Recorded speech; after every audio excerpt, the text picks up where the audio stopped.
Welcome back, my friends. This is Hunter's Entertainment, and we are playing Outbreak Undead 2nd Edition. This game is called Rag and Bone. Rag and Bone is a title that has been chosen to honor those who travel the Ender's Line, a rail system that is no longer carrying trains, but rather those individuals brave enough to attempt to deliver the goods and services to the far flung communities of the central United States, what used to be the central United States.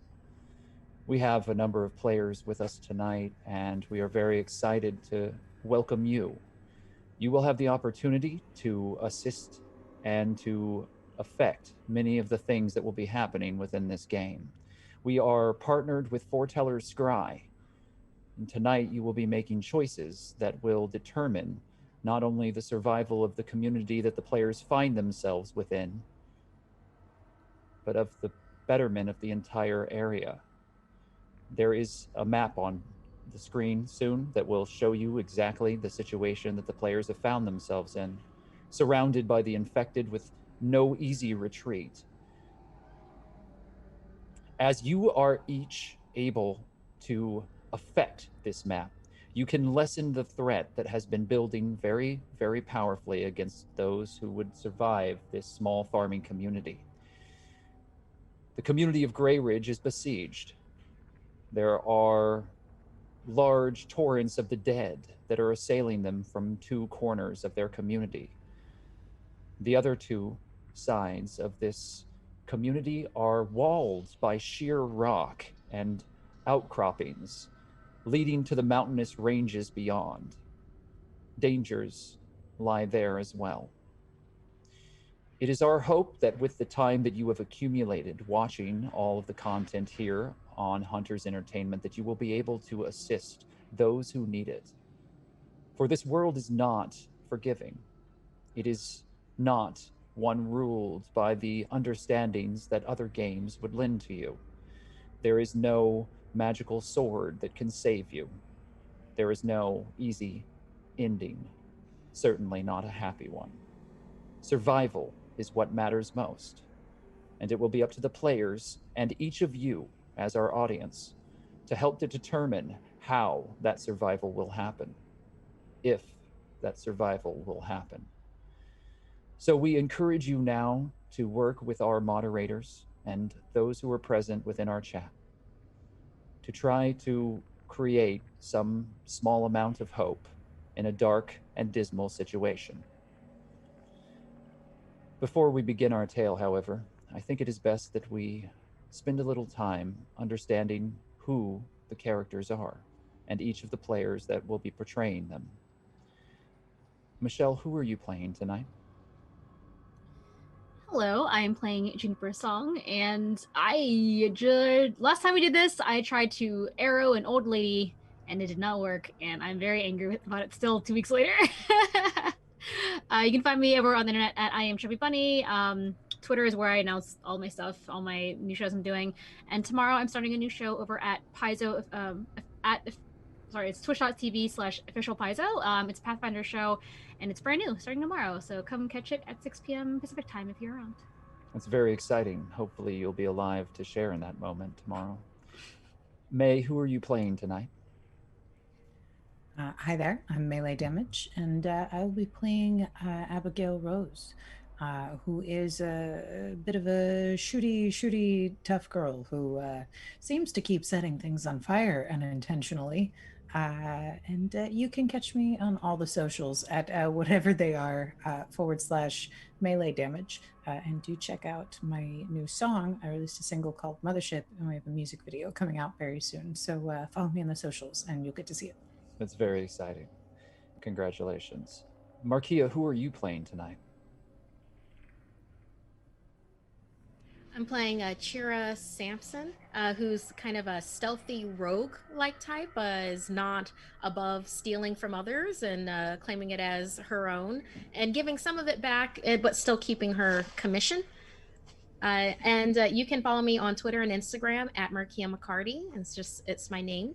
If you're into podcasts and you still have a taste for horror, I have a podcast, Something Scary, We are a weekly podcast, so we have animated horror videos on Tuesdays, and then later that Tuesday we drop a podcast, which has an additional 3 to 4 stories that we've adapted for the podcast. And along with that, I am Priya in the Shadow Diaries, which is it's basically think of your top pop star icon and picture her in her everyday life, but they're also demons.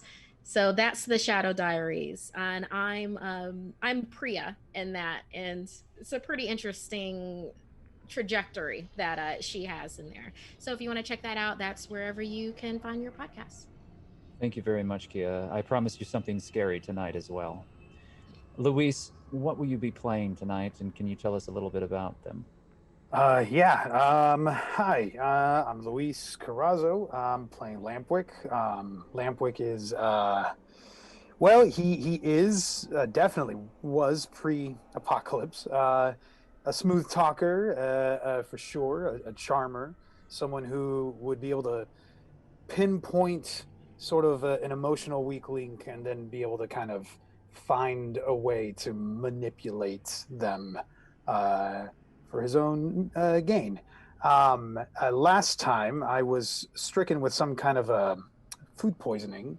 We've come to, I believe, at the very least, but I'm gotten over that and just in time to hopefully survive what's befallen us. And you can find me on, Twitter and Instagram. I was just on. Actually, I did make a brief appearance on the season, this season opener of SWAT. I was in the last season's finale, and then you can catch me very briefly in a very small capacity in the opener of this season. But if you want to watch me, actually act in a substantial way, you can check out the season finale of SWAT last season called Diablo, and NCISLA. The episode that I was on last season was called Provenance. And I got a short film that's making some rounds. We just won a Best Short Award in a really well-recognized Spanish from Spain film festival. So a couple things going on. If you guys want to be in the know, follow me on the little social medias, and I'll let you guys know about that stuff. We're very glad you're here, Luis, and you're right. Food poisoning is probably the least of your worries tonight. I wanted to very quickly also point out that we have a number of goals that we are trying to reach during not only this stream, but the week that will lead up to the next stream. If we receive 15 subscriptions here on Twitch, or if we receive 100 followers, each of the players here will be given an additional competency point to use in the following week's adventure. Fortunately for the players here tonight, the survivors will receive 1 competency point for the work that you have already succeeded in. You have reached the goals that we have set for you, and we thank you for that. You each have now 4 competency points for the remainder of the scenario. Use them wisely. As we've seen, they go very quickly. I would also like to thank JB Jara and Alex Human, who has helped us to gather all of the items that we need to be able to stream to you tonight. Their assistance has been absolutely necessary in bringing us to this point, and we wish to thank them before we begin. That's all that we have to say before we start, so I think it's best if we begin. Enjoy the introduction. We'll be right back.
The explosion rocks through the Grey Ridge community.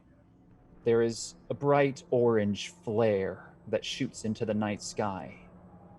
The smell of acrid black powder and dirt assail all of you who are standing outside. For a moment, everything stands still. The ground shakes beneath you, and a hot wind stretches across your face. Looking upward, Achira and Lampwick, holding on to your makeshift catapult, you see the walls crumble downward. The strong structures had been bolstered. Members of the community and those that are within the walls had worked tirelessly to bolster them, to place boards and logs and machinery against them, to hold them against the rising tide of the dead as they push and claw and groan, their numbers growing. Abigail, you're on the roof. Your foot, even in a heavy boot, was nearly twisted as you shattered through the ancient, aging shingles of that rooftop. You're disjointed, and your pistol has slid down those slick tiles, dropping to the ground below. You pull yourself forward, and you see the night before you. There is a window, and you see your reflection. Juniper, you are inside of the old farmhouse. The 3-story battered gray building has been monitored and adjusted over the years. It no longer looks the way that it once did, but it has ramshackle buildings attached to it. Corrugated tin and boards have been roughly nailed into the side of it, creating structures that would house the multitude of people that live here within this community. Many of them live outside the walls. Newcomers find themselves within the tents. A small, open community within secure walls, but those walls, as you stand within the house, crumble inward. You hear the breaking.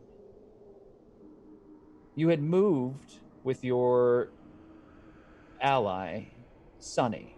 The two of you had moved closer to where the explosion had occurred. However, you had turned back and made your way into this farmhouse, along with her.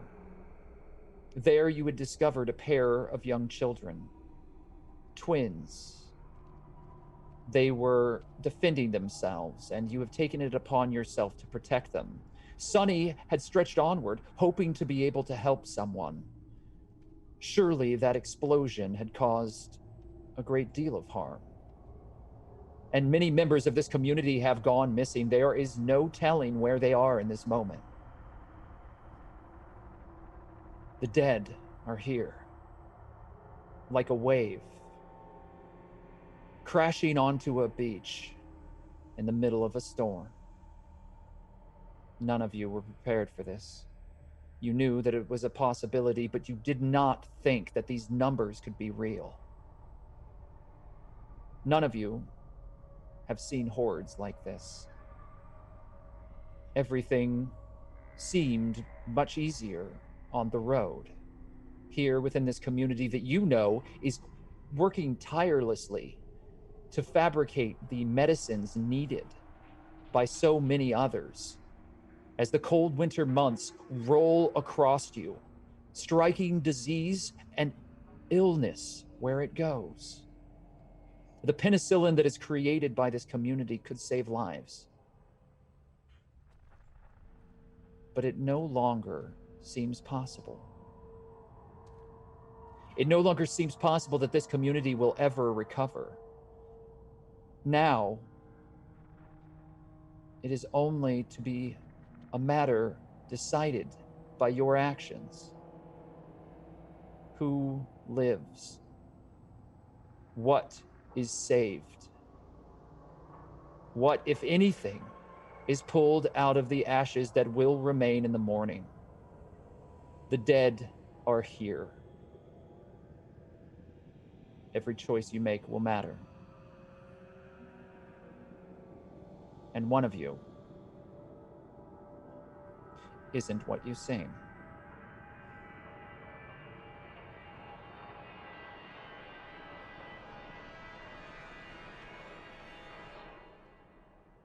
Lampwick, you're sitting in your car.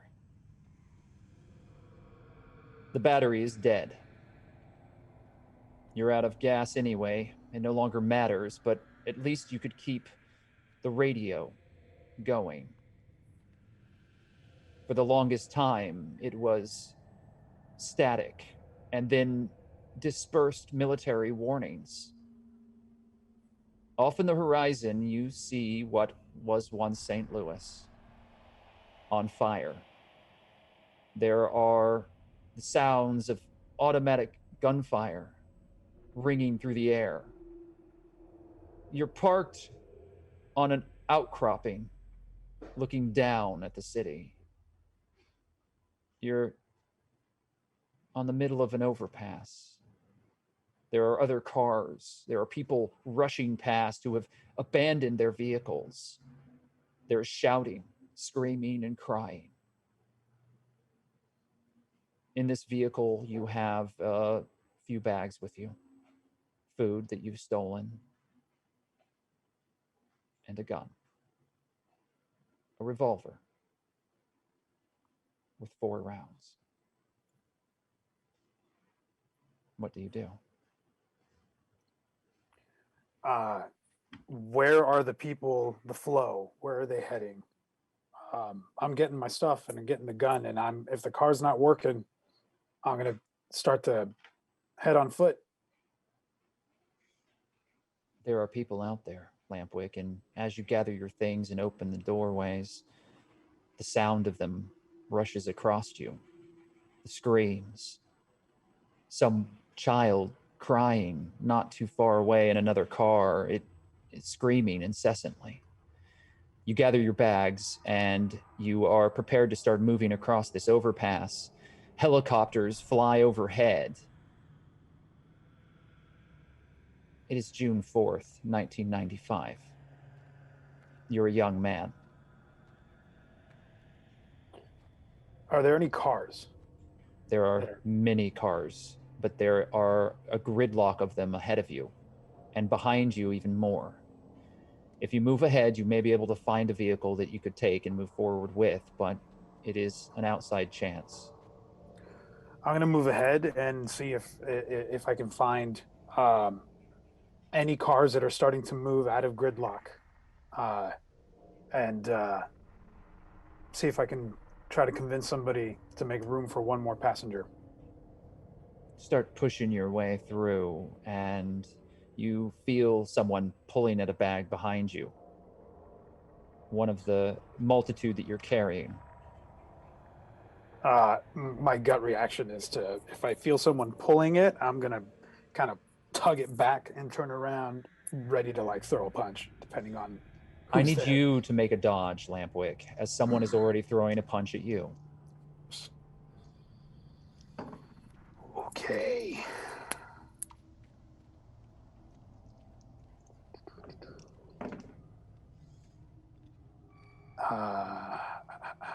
Any difficulty die or anything? You have no difficulty die, as you were immediately defensive. You were prepared for someone to be punching at you. You can roll without it. Got it.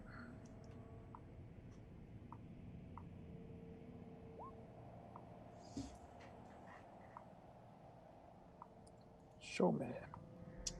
You have 1 degree of failure. Would you like to spend competency to adjust that? Even though this is a flashback, you can adjust what is happening. It's just 1 degree of failure. I'm gonna suck that one up. You are hit across the jaw by the fist of a man standing before you. He is wearing a baseball hat that is pulled down closely to you and has a scraggly blonde beard. It is clear that the hand on the bag has every intention of taking it with him as he is trying to push you back even further. I'm going to pull the gun out and point it right at him. Get the fuck Before back. you do, you have already been inflicted with some damage. Got it. So you have a 1 and a 2, so you need to mark those down. Once your damage threshold is reached, you're going to move that over to an injury. So Got it. currently you have a 1 and a 2 on your that you have absorbed, Mhm. and neither of those beat your damage threshold, so that isn't going to be an immediate issue. But you have taken a punch, and you feel your jaw begin to swell as a bruise works across it. You begin to pull your gun, and if you're going to pull your gun, I'm going to need you to tell me what you do afterwards. I am pointing it. I'm pulling it out and I'm pointing it right at it. I'm telling him to get the fuck out. I'm trying to intimidate him to back the fuck up. It's funny that you say that because I now need you to make an intimidation check. Okie dokie.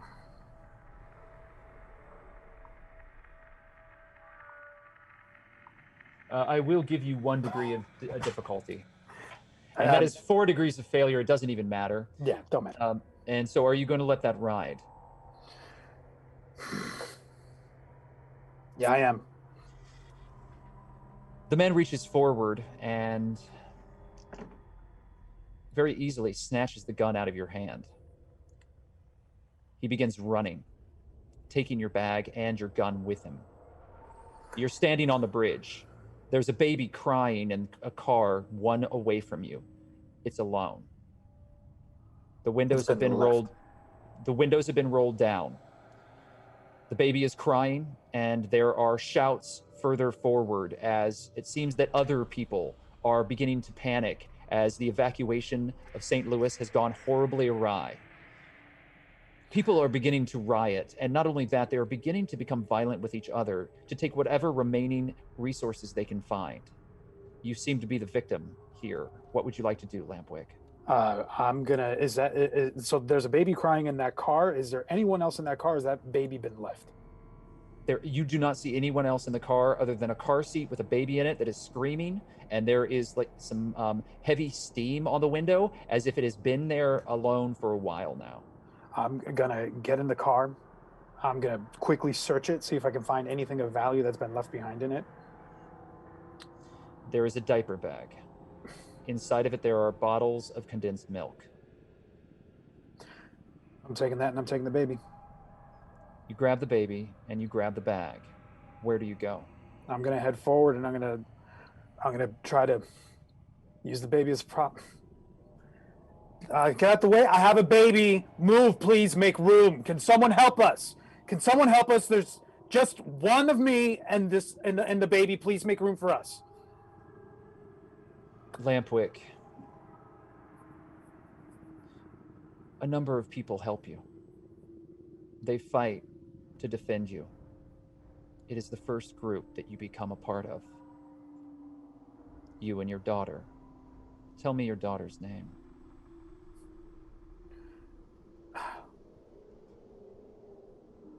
The first fucking name that comes to mind is Isabella. Your daughter, Isabella. Achira, it is raining, and you are sheltered underneath a very flimsy piece of cardboard that is saturated with water. You are shivering, you are hungry, and you are scared. The city around you has fallen. Everything that you know has fallen. After you watched her die, leading her into that alleyway outside of the hospital, you ran. And then you noticed that the riots were worse. And that while there were strange radio reports about a sickness that couldn't keep the dead dead, an infection, a disease. The sickness had been here, but it wasn't doing this. And now the government has locked everything down. There are barricades and tanks and jeeps and helicopters and all of the armed forces are locking all of you in. Fences have been erected all around. You have not been permitted to leave. Buildings are burning. People are killing each other. And the military is here not to save you, but to keep you all pinned in like animals. You tried to go back, but everything was burnt down. The entire block was gone. Blazing fire was all that you could find of your former life. You have the clothes on your back and this flimsy piece of cardboard.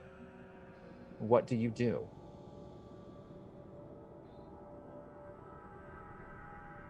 There's too many people here. I've got to get where there aren't so many people. I've got to get small. I'm fast. I'm not going to survive if I have to rely on who's left.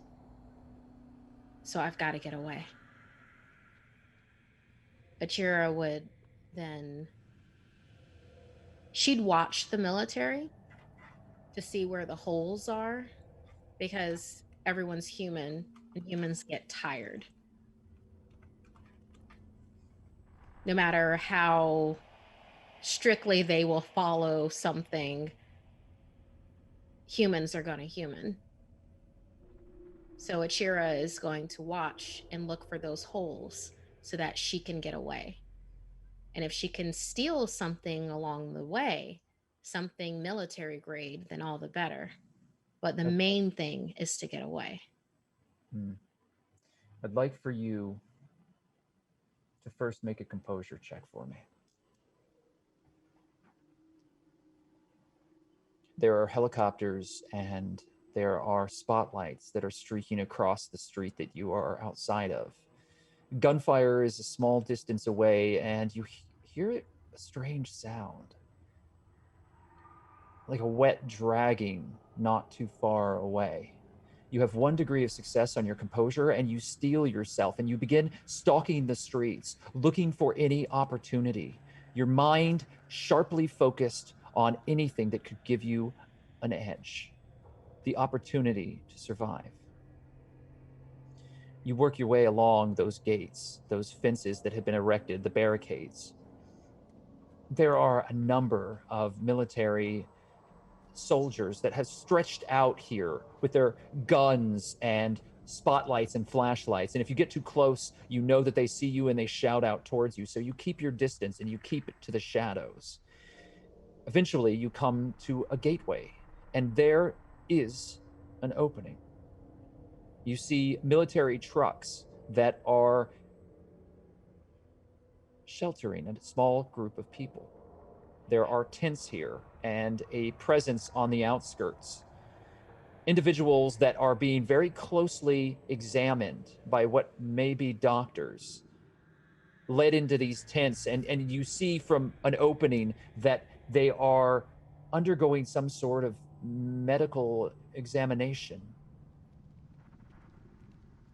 Outside of this area, still within the city, there are a number of jeeps. Most of the individuals here are armed, but most of the attention seems to be facing internally. You could potentially take one of these jeeps, but if you were to try to drive through the gate, it would be dangerous. You could try to drive it further into the city, but that also has its dangers. No, the entire point is to get out. It would be really nice to get one of those Jeeps to be able to get further. But Achiro would want to know, why are they so interested in these people?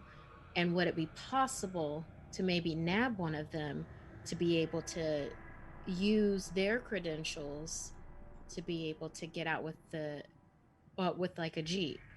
As in, not try to pass for one of them, as in knife to their belly as they hold up their credentials and we get out. So how would you like to try to find this information out? Achiro would want to stealth and take a real good look at what's going on in the medical tent with these people. Like, are these people infectious? What is going on with there to see if this is a possibility? If it's not a possibility, Achira will try to strike out on her own with or without a jeep, but more than likely without. You get closer. Make a stealth roll for me. You creep through the rain, closer, down to the fenced area. So, since there is It is a large- location hazard. Thank you.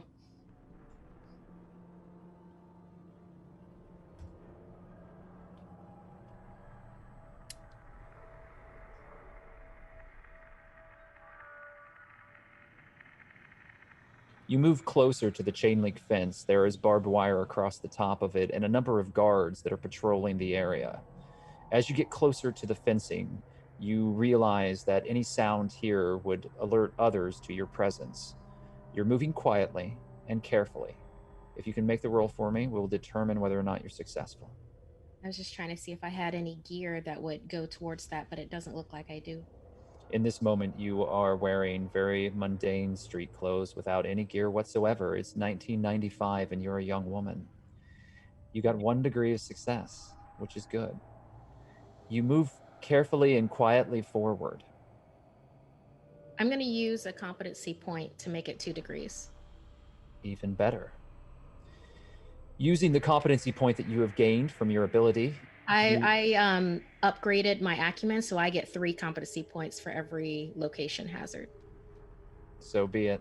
I will allow you to even carry that over, even though this is in the past. So you move forward very carefully, and you hear the conversation that is happening. We're very glad that you're here. It was unclear as to whether or not you'd be able to make it through all of that. We're sure that there aren't any further incidents further down in the downtown area. No, that's correct. We were very careful. All right, Doctor, we're glad that you're here. You did bring all of the backup files for your research. I brought everything that I could get a hold of. Let's hope that it's enough. Come along. If we're going to get a handle on this, your work is going to be essential. We're glad that you're safe. They then examine the individual very carefully, and then you lose sight of them as they go further back, potentially for further testing. But after a small amount of time, they're ushered out from the other side of the tent and brought to a series of vehicles that seem to be transport of a military type, and they are led into the back. And they, along with others who, now that you're watching, all seem very academic, being gathered up into the back of this vehicle.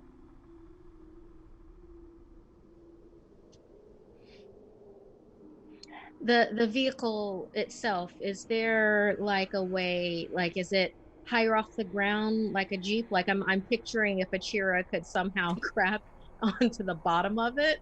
If you could get to it, you absolutely could. It is a very highly risen flatbed of a truck with a cargo puller on the far side of it.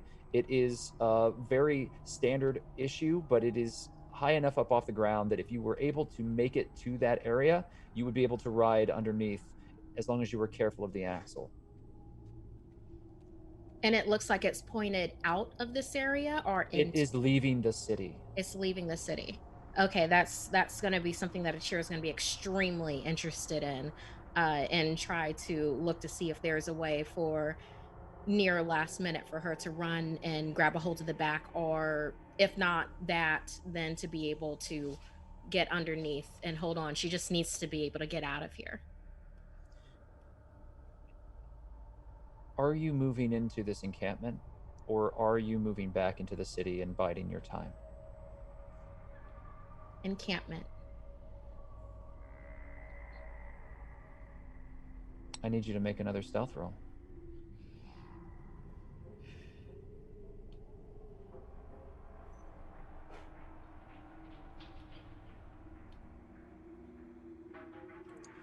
That is 2 degrees of failure, Achira. would you like to spend those 2 additional competency points that you have earned? Yeah. Let's push it. Which would still make it a failure, but not a catastrophic failure. A wash, at least in the way that I'll be playing this game with all of you tonight, is always a failure. All right, one more then. Very well. That leaves you 3 additional competency points for the rest of the session. With 1 degree of success, you barely push through the bottom of the fence. The rain has made the ground very muddy, and you pry yourself underneath it. You are covered in mud and close to the ground, and thankfully, the guards on watch did not see you. You stand, Achira, and you scramble across the field. There are a number of containers, sea containers, large metal structures that have been left here. There are open doors that show a large number of crates and boxes that have been outpoured into this area. The parking tarmac that is flat, dark asphalt is immediately ahead of you, and you are running through slick, wet dirt. You see the white tints ahead of you, again pelted by this rain, and flashlights and helicopters are overhead.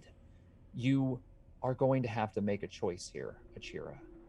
You can't make it all the way to the truck. You're going to have to choose somewhere to hide unless you wish to be spotted. You watch as that spotlight works its way across the ground closer and closer to you. You can go to the containers, or you can go to the white medical tent. Jira doesn't deal with people very well. The container would probably be a safer choice. You turn to the container and you run. And as you do, you find some dryness and security within the sea container. There are voices, and the helicopter lands in the middle of the field. The troop presence here has expanded, and there are patrols everywhere. You hear voices and workers moving about. Everything goes dark as the sea container's doors are slammed shut, and you hear a bolting sound. You are still inside. Damn it. Damn it. How many days are you here? There is no food. There is no water. There are bandages and boxes that you have ripped open and scoured over and over again. There's no way out. You're trapped. And you're starving. You lose track of time. You become weak. You become very thin. And you feel sleep taking you more and more often. Achira, I need you to make a single roll. And this is going to determine how you escape the situation. Make an endurance check for me, please.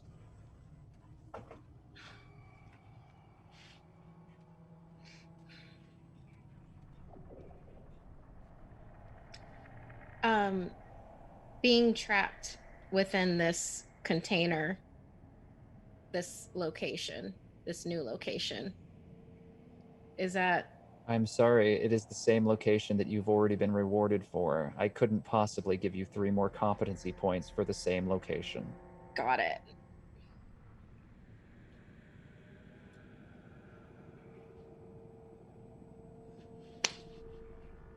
That's 3 degrees of failure. You don't know how long you're unconscious, Achira. But you spend the first 2 weeks of the apocalypse locked in a tin can. Abigail, you are kneeling and praying.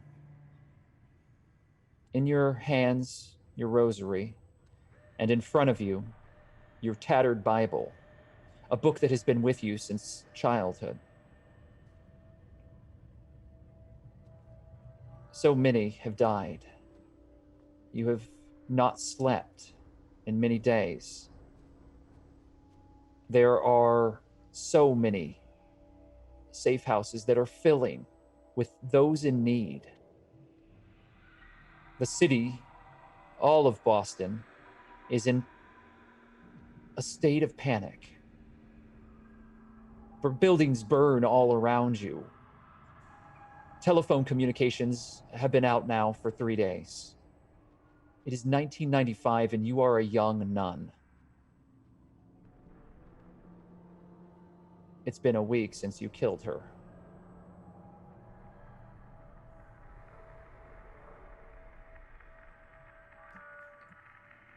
Forgive me, Father. I put it in your hands. Hopefully, you will see why I did what I did, and you will forgive me as well. I'm sorry. Perhaps this world has become too much for me. You pray. The doors are locked. The church is no longer an open house. This cathedral has stood for hundreds of years. It is a shining beacon within the Catholic Church in Boston. However, it has become your prison. You and a few others have locked your doors. You have tried your best to find times to go out and to preach to those who would hear you, to try to administer some comfort to those that so desperately need it. But the streets are full of rioters and looters, desperate people who are willing to kill for a can of food, a bottle of water. Thankfully, the water within the church still runs, but you and a number of the other sisters have filled buckets, anticipating the time when that water will no longer run from the faucets. Gunshots ring out. There is the shattering of a stained glass window as a rock flies through it, and you continue to kneel. Deeper in the church, you hear a shout and the shattering of wood. Sister Lucille runs into the chapel, blood issuing forth from her chest. She stumbles and falls. She gurgles as the life leaves her eyes. You are still kneeling, Abigail. What do you wish to do? I look back to catch a glimpse of what's going on, and if I see that, I quickly say Amen, and I stand up and step back. I let the other nuns that have been here for quite some time do what they're going to do and try to not get in the way. Stumble back, and a man forcibly pushes himself through the hallway. He's bleeding from the shoulder. He's holding a gun. The other nuns scream and they charge further back, ducking behind pews, and you hear shouts and pleas. Don't go! We don't want... No, please! This is the house of the Lord! You cannot do this! Please! The man stumbles forward, Abigail. What would you like to do? I retreat away further. I try to run for one of the back hallways. I need you to try to not be seen. Well, then I need you to make a stealth roll, please. As you try to carefully move through the space. It won't be quick, but it might be hidden. That's the choice that you're making in this moment. And you do see In a quick glance over your shoulder, the man scanning against the church with the gun. He's dragging behind him the vestment of the priesthood. And in it, he has filled a number of brass and gold items. A crucifix, a candle holder, all of this stacked on top of the vestments as he pulls them behind him and he drops it for a moment, gun scanning against all of you.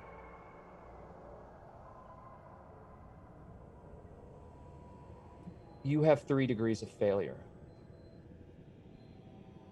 Is there anything that you wish to do, Abigail? No.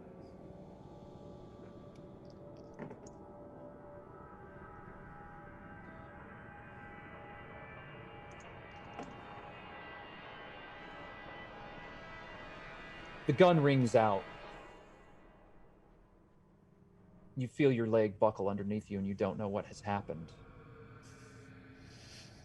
You look down and there's blood. You have fallen behind a pew. More gunshot and more screams. What is your damage threshold again? That's a good question. It is either I think it may be a 5, and that may be considering things that you do not currently have in 1995, but we will allow it. Damage threshold. It says the total is 0 with a bonus of 6. 6 is the number. You have a 5 and 2 4s as the gunshot just wreaks havoc through your leg. Now, as the total has surpassed your damage threshold, Abigail, you have to offset these into injuries. As we are in the middle of a flashback, I'm going to keep this simple. The bullet wrecks your leg, and you stumble downwards. Blood is flowing very quickly, and you are pulling yourself away, dragging a trail behind you as you try to find cover. You hear the stomping of boots, and your vision begins to go dark. You've moved close to a pew. I try to hold my breath so that they can't hear me breathing. Sister Elizabeth pushes you back, desperately trying to scramble away from you. What do you do?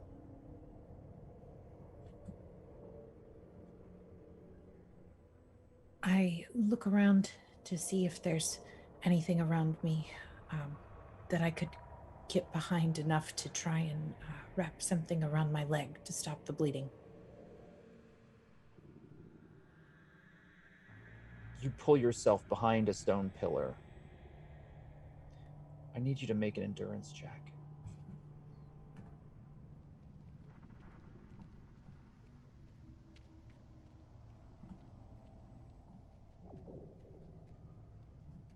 It's 2 degrees of success. Very good.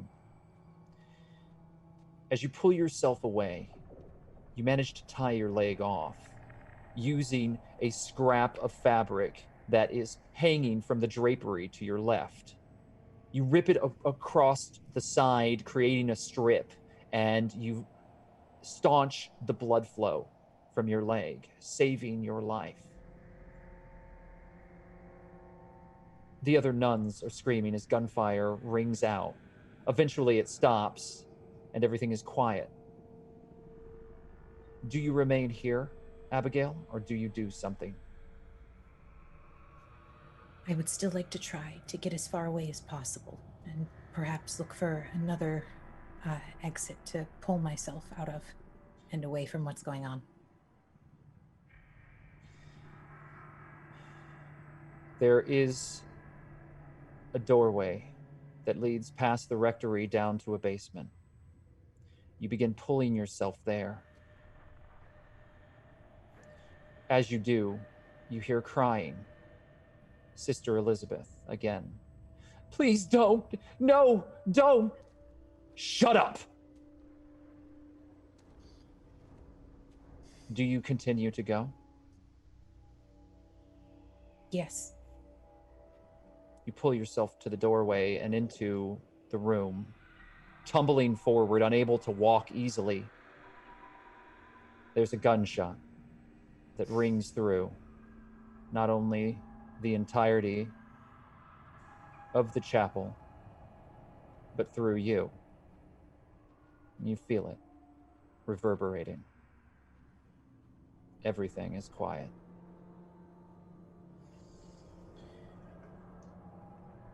You don't remember much, Juniper. It's all pictures. You have a handful of Polaroids. That's all that you really know of them, your parents. It's strange to look at them because they do seem happy, whatever that means. And they're together. They're young. You remember your father's face in silhouette, but not really what his eyes look like. You do remember some things. You're looking up at him, and you're reaching out with a small hand, and you're brushing across his face, which you remember was always smoothly shaven. He didn't have a beard. It wasn't ever rough or harsh. It was always well manicured. Not like people that you know now. You remember them being clean. You remember them holding you. You remember being held tight and feeling, for perhaps the only time in your life, secure, safe. Those are dangerous feelings, you know. Things that you can't allow yourself to feel. To feel secure and to feel safe is to become weak. And to become weak is to die and to be eaten by the dead. You've learned all of your lessons. You are a child of the apocalypse. You were born after the world fell. For you, 1995 never happened. Everything that you know is one long day and night of survival. And you're good at it. You have Olive, after all. You had Olive. She's always been there for you, helping you and protecting you. She always seems to know just what to say and what to do. She always used to. But you remember your father. And you remember a song he used to sing to you. The itsy bitsy spider went up the water spout. Down came the rain and washed the spider out. Out came the sun and dried up all the rain. And the itsy bitsy spider went up the spout again. And he would always do this with his hands.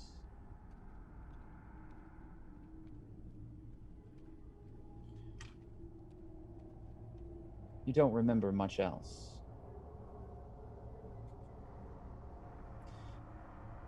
But every now and then, when you're alone, and the world starts to close in, and you feel that there may not be a tomorrow, you think of yourself as a small spider, willing to do whatever it takes to keep surviving.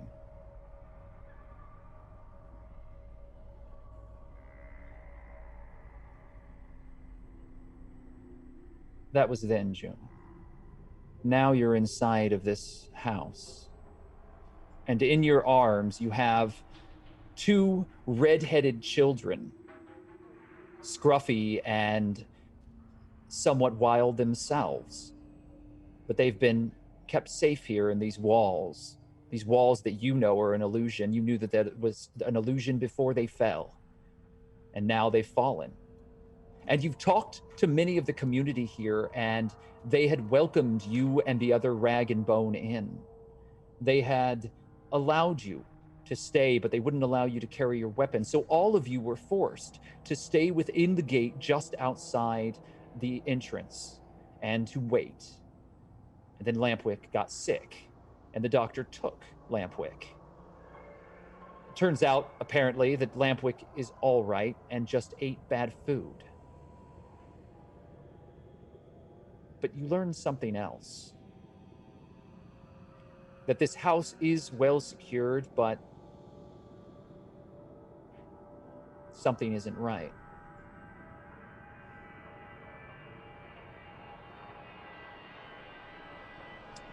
You're standing there in the hallway. You have the two children with you. The door that you had entered is now closed and locked. What would you like to do? All right, little nuggets, just stand here for like 2 seconds. Don't touch anything. I want to see what I can notice from where I'm standing and not. Where's Sunny? Where's Sunny? She's doing work, not like you kids. You don't do anything. Just stay still. Give us a weapon or something. Don't just leave us here. I'm not gonna, dummy, don't leave us here. Oh my gosh, they're talking so much.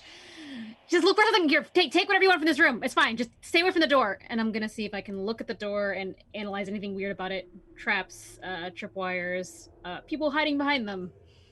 The tripwire you disarmed when you first entered. However, it is still disarmed. The door, however, is closed and it is locked. And there are a series of padlocks on both sides. They are keyed. Cool. I just want to go over and try to open that door. It's probably locked from the other outside. As I said, it is keyed on both sides, meaning that there is no there's no handle or turn to it. I see. So it is indeed locked. Okay. And locked from the inside. Are there any windows in this house? Absolutely, and they are all barred with steel. Steel. This is a 3-story house? It is a 3-story house that you know of. Would I know, I'm being very specific, would I know if there were trees next to the house as we were approaching it? Allow me to illuminate your situation a little better with a map. You are currently within the area here. Okay. And you are examining the doorway, which is locked. There is a hallway to the other side, a stairwell ahead of you, and a number of doors. While you may be able to see certain denotations on this map, it is not accurate. If it says parlor, don't expect to find a parlor inside of it. You might be safe enough to guess that the kitchen is where it's marked, but these are very old documents, and I'm afraid they aren't accurate any longer. I want to see if I can head towards, drag the kids and head towards the balcony through the living room, it looks like. Move yourself, Juniper, to where you would like to go. Oh. I will also let you know that I am only allowing you to see your positioning on this map. As to whether or not there are other individuals here, you will not see marks for those people. Well, now I know there's other people in this house. But yeah, okay. I move myself just to the front of the balcony there. There is a double door there. It is also shuttered, and there are steel bars across it. There are locks across the door. I want to see if I can lockpick these locks. Very well. You do have a lockpick set still, correct? You have the tools to be able to do this? Very well. So we had determined that you would be using either a specialty expert skill. Do you have that, or do you want to use an engineering role? I don't know what expert skill we decided on. I believe it was either construct engineer or survival for this one. I'll allow you to make a expert survival roll. Okay, it's the same thing, so let's just... But I'm going to give you a difficulty die, as these locks are fairly secure. Okay, just one. Difficulty, sorry, it's black, correct? It is a black die that you're going to add to your roll, yes. Got it. All right, here we go. Please be kind to me. Roll 20. You know what? I don't want to use the roll 20 anymore. I think I'm done with roll 20 forever. Are you upset because that's 5 degrees of failure? Yes, sir. How would you like to resolve these? Because this is enough that we have to discuss it. It's not just a whoops, your lockpick broke moment. It is catastrophic unless you wish to change it. You have 4 competency points. Yeah. I mean, if I'm going to kill myself by unlocking this door incorrectly. You are not going to kill yourself, but you are going to put yourself in a very difficult situation. Right. I think it's so many. I only have 4 competency points. So if I used, 3 of them and I had 2 failures left over, I think you should spend them very wisely. I just know I'm gonna need them later because I roll like this every time now. Yeah, I'm gonna use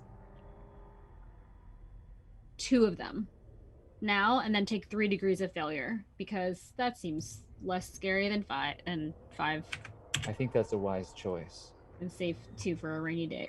So you have downgraded the severity of the situation, and your lockpicks break. You are not going to be able to use them again, making this a very difficult task. You can find other items that you can use to pick locks with, but I'm going to increase your difficulty die to 3. Oh, for everything? For what? For every lock that is of locks. This make, yes. Okay. In the future. In the future. Okay, wow, that was really bad. That's not happening. We're not going through the store. Does anything else happen? Sorry, I don't want to move on. You have the kids with you, and they're impatient. They're looking around. In this room, you see that there are a number of cots that have been put out, and there are also some small shelving units that have been built into the wall. There are small bundles of things, and it looks like these are personal effects around you. Okay. This is where Sunny sleeps. Are we supposed to be in here? You know what? A lot's not gonna matter. Real quick. Do you know how to get out of this house? The front door is locked. I can't get out of this stupid balcony. Like, how do you kids leave this house? You want to leave? Yeah, we gotta get out. We were told to stay. We're not gonna go. You want us to leave the house? Are we supposed to go anywhere? Sunny told us to stay put, or she was gonna kick our butts. Yeah. Well, Sunny's probably not doing too hot right now, and I think we need to go to a safer place than this little ramshackle. But you know what? If I can't get out, maybe this place is super safe. Maybe I'm the idiot. But seriously, have you kids never left this house? Like, what? You just staying here the whole time? They look at each other very, very suspiciously. I need you to make a persuasion check. Any difficulty die? I'm not gonna tell her. You tell her. I'm not supposed to talk. We don't talk about it. You're gonna get us into trouble. Okay. That was 4 degrees of success. Thank you, roll 20. Jesus. One of the kids, and for the life of you, you're not able to tell them apart. But one of them looks to you, and with big eyes, kind of shyly steps forward. Crash didn't want me to talk about this, but I'm going to because it does seem like this is bad, and I think that you're like us. We have a way out, but we're not supposed to talk about it, and it's in the basement. Okay, this is a real thing. This is not a made-up thing. You two made up by yourselves, and when I go down there, you're gonna lock the door and kill me. This is a real thing that's happening, right? The one known as Kit looks absolutely terrified of you. The one known as Crash looks to you and kind of protectively stands in front of the other kid. I'll punch you. That's totally fine with me. I've been getting just left, right, and center beaten up by things this week, so it's been good. So I could totally get punched by Do you want our help? Yeah. Okay, let's go. Let's go to the basement. Let's get out of here. You turn, and there's a creaking above you. You hear footsteps. Sounds like someone is stumbling, and then someone falls. You hear a shout. No! Kit and Crash look to you, grabbing onto your side, not wanting to show fear, but stepping closer to you. We'll come back to you. Achira and Lampwick. What can I tell you?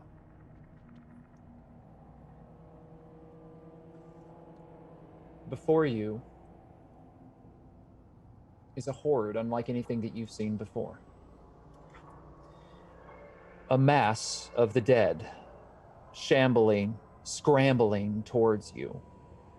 Inside of this pulsing wave of corpses, you see something very disturbing. There is a number of them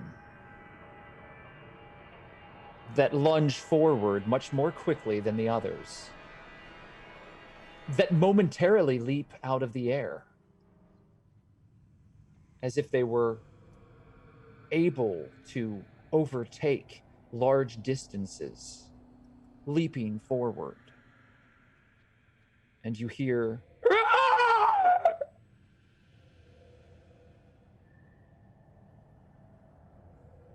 Do these individuals remind Achira of what she saw previously when she was away from the rest of the group? no, not that. What you saw was something else.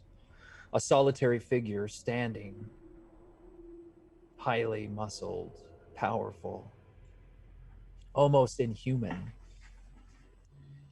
And that single individual that was standing in that abandoned street, that was something else. This is certainly the dead, but different. They, like the other Romeros, have lost most of what made them human. Any skin or hair or any reminder of their humanity seems to have decayed. And while the flesh is ragged and you see bone and muscle and sinew,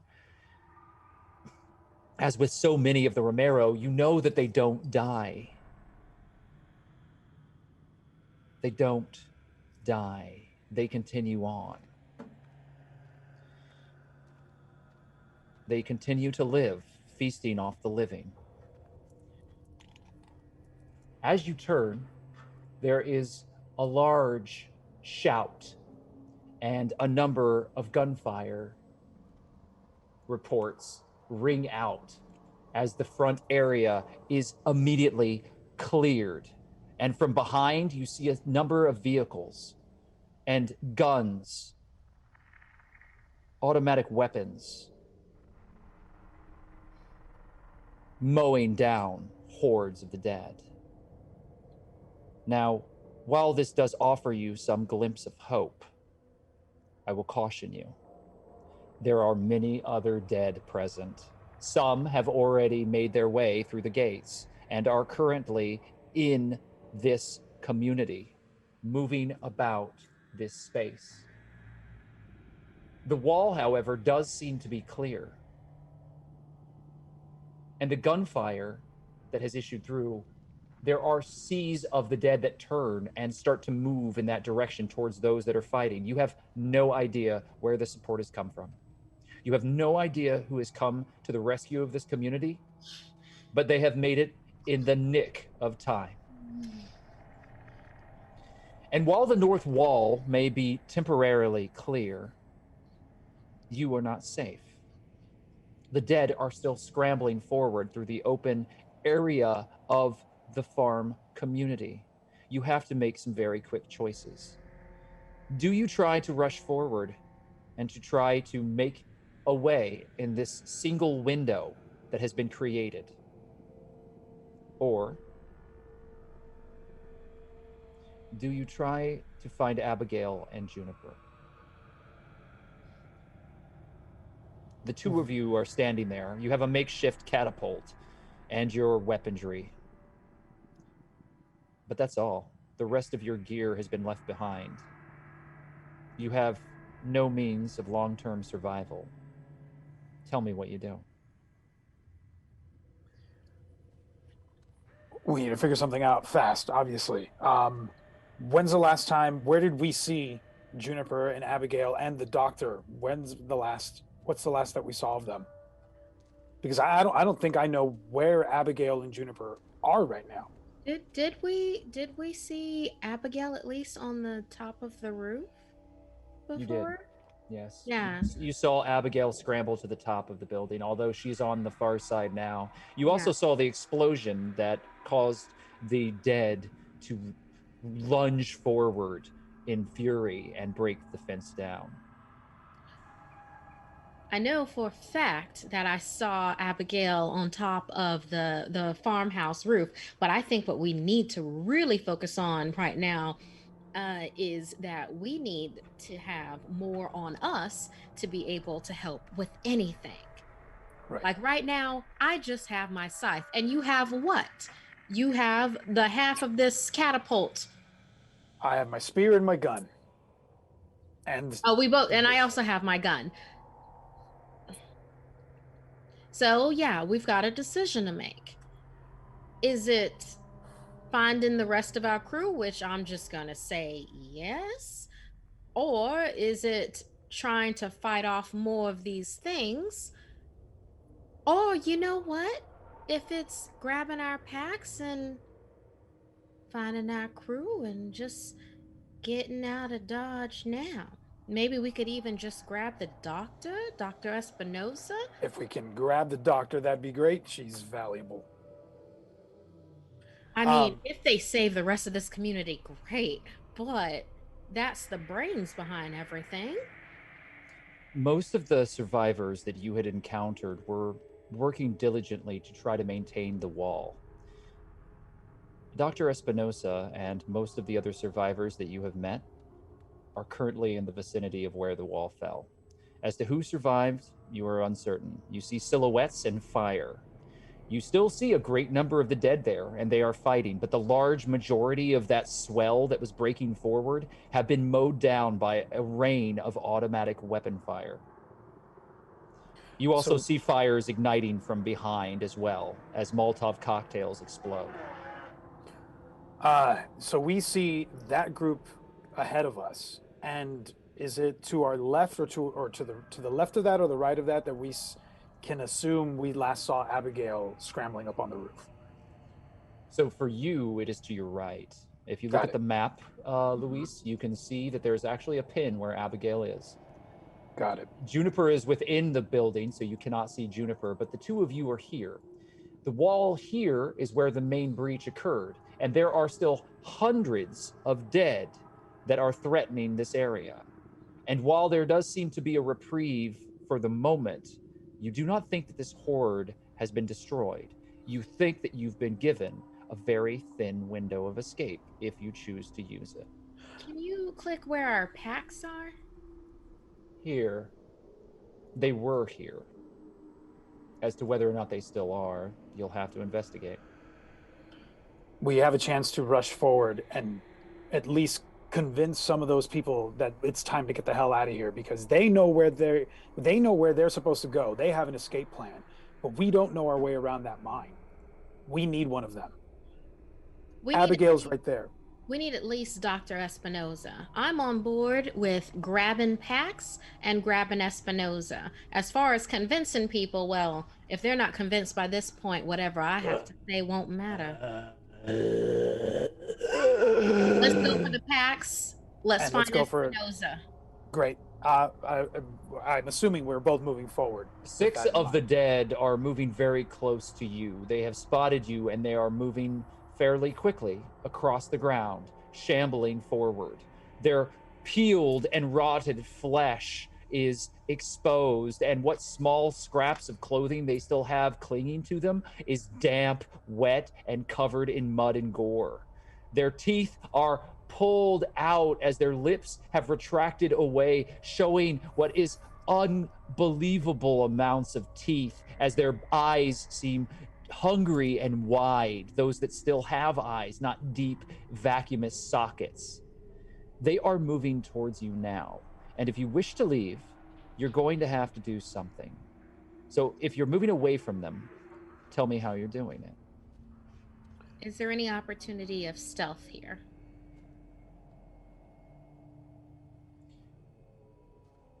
No, you're in the open.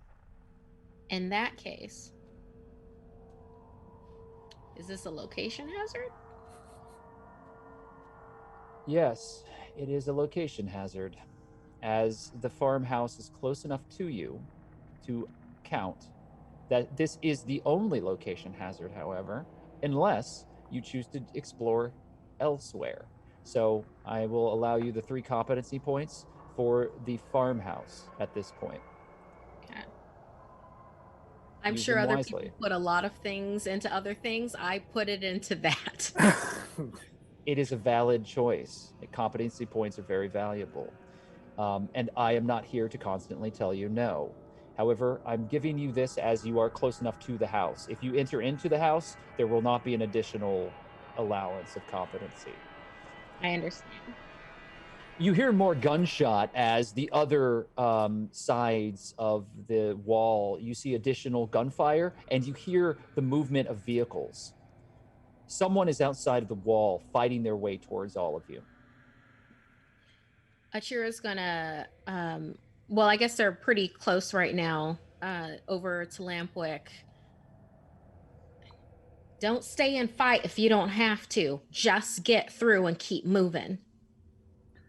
And she's going to pull out her scythe for slashing damage, because she wants to keep it silent as possible. She can't stealth with these, but she doesn't want to attract any more. I'm using my spear as well.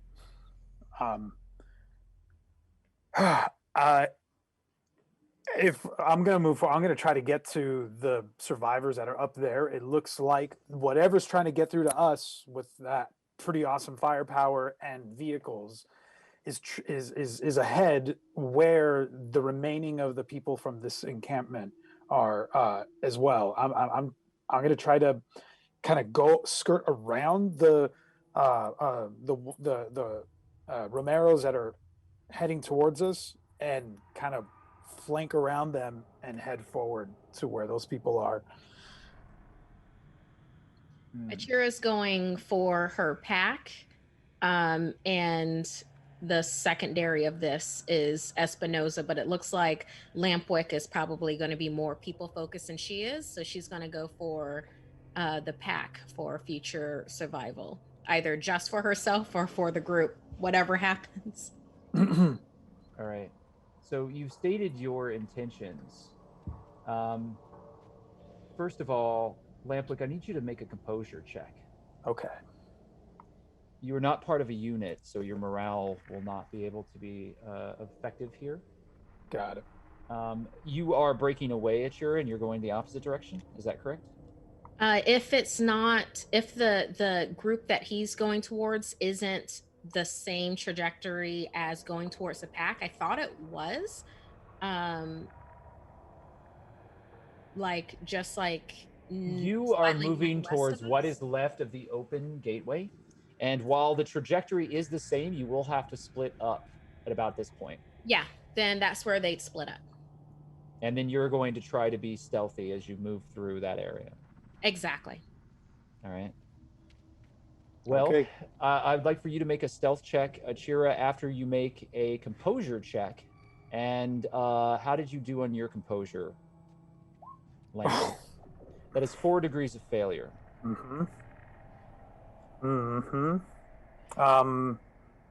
I am going to use 3 competency points to take it down to a single failure. A single failure. All right, Lampwick, so you do so, spending your precious competency to do so. You are not panicked, but the gunfire that is erupting and the window that you see that has been cleared out by these unknown saviors, it begins to close. The dead are still present and they are still fighting them. They are going to be able to leave this window open for a time, but it feels that it won't last long. And you begin questioning the validity of helping anyone other than yourself. Hmm. You do not run, and you do manage to continue moving closer to where you think the other survivors may have been near the wall. And you do see silhouettes moving there. But you stopped, and for a good long moment, you stood and watched out as the gunfire rained across this sea of dead, watching them topple as their heads exploded outward and Molotov cocktail rocked fire across this unassailable mass of the dead. Whoever is here is highly armed. They are skilled at what they do. And you're smart enough to realize, Lampwick, they may be saving you right now, but it may not mean that you're safe. Yep. You're standing there. Achira, you managed to move forward. Did you make your composure roll? You want me? That was my question. If it was composure or stealth first. Composure first, and then stealth. Achira's pretty solid. This is she's been in the thick before. She's been through a lot of things that she has not shared with this group. So going through a field of some of the dead to get something that's in her best interests, that is completely in her wheelhouse. Given with, the 4 success, successes. yeah, given the success that you have received here with 4 successes, I'm not going to make you make a stealth roll. You have every advantage in your composure. The dead do not care. The dead do not seek you out other than for a meal. You are able to carefully move against the wind, keeping yourself low, making sure that you wait for those proper windows as you allow your understanding of these sorts of situations to guide you forward. And you make it into the remains of the holding pen that was outside of the gate. It is in shambles and everything is scattered. Your packs have been trampled and destroyed. You may be able to salvage items, however, it will take time to find them. Everything is covered in mud and filth. Freaking dead. Romero's. No respect for anything. You look back and you see Lampwick. He's staring out at the open expanse ahead of him. Abigail, you're on top of the roof, and your ankle is sore, but it is unwounded as you pull it forth from the hole that has pierced through the top of the roof. There are shattered shingles all around you, and there is a barred window in front of you. You can see, though, from the other side of the steel grating that has been welded on to the framework here, you can see your reflection. You look haggard and tired. I know that reflection well. Do I see do I see that it's clearing out? Am I high enough at a vantage point to see that they've cleared out the north side of things? That isn't happening for you yet. Okay. From your perspective in this moment, it is still a broken wall and a horde of the dead pouring in. And as I said before, even though the walls have been secured, there has already been a breach, and there are many dead roaming through this space. This community is in danger, though when that time comes and there is a ray of hope, we will discuss what remains after that. Meanwhile, you're on this roof. What would you like to do? If I can pull myself up and get a good vantage point, which is why I was headed up there. So I'm going to look and see if I see any of the Romeros coming in from the breach. And I'm going to see if I can take aim at them with, I think I still have a crossbow. I'm going to try and take aim with them with that. So you're going to find a position on the roof and try to fire. Yeah, at any stragglers that I see, and also keep an eye out for the rest of the group. So if I see Lampwick and Achira, since I know Juniper's in the house, and try and make sure that I have a little bit of backup towards them. Make a ranged attack with your crossbow, please. You have no additional degrees of difficulty, as you are in a very advantageous spot to be able to fire at them from here. You do see a small number of them moving towards where Achira and Lampwick are, and you're aiming at one of them.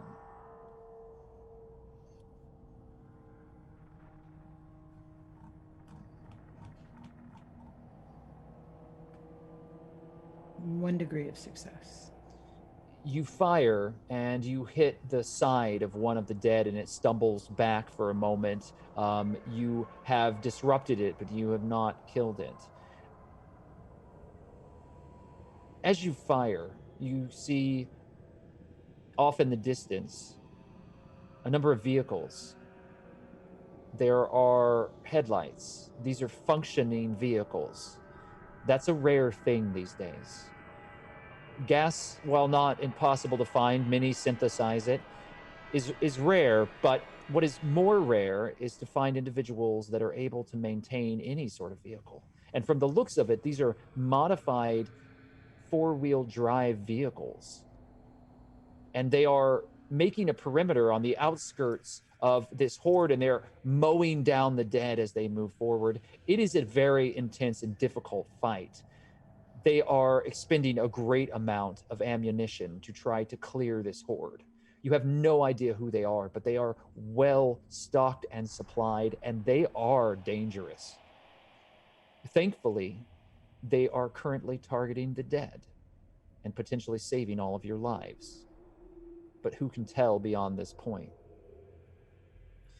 I don't like the look of this, so I'm going to try and get back to Lampwick and Achira and see if I can get down somehow. If it's either through the house or down the side where I shimmied up. You turn, and then you see her staring at you through the window. There is that iron grating between the two of you, but she is standing in the second floor window, looking to you with wide eyes. The old woman. The woman that you and the others guided here. You took pity upon her and the young man that was sick as the two of them were traveling. She is standing there, her gloved hands clasped together in a pious gesture. And she looks at you with large eyes.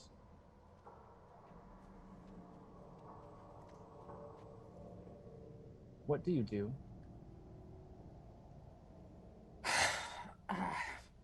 I tap on the window and I go, look, get out, get out. You have to get out of here.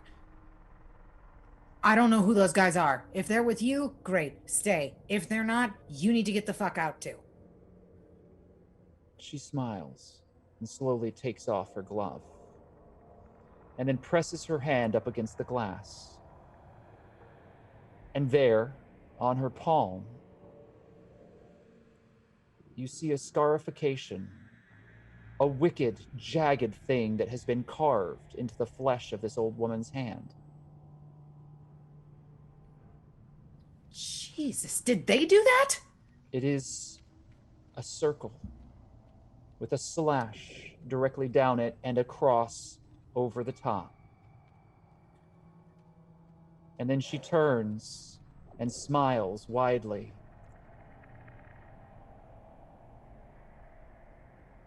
And you watch as she walks across the room to the bed where the young man is sleeping. And then she looks back to you, Abigail. And as the knife plunges down into his chest, you can see that she is praying. She draws it out and then looks back to you.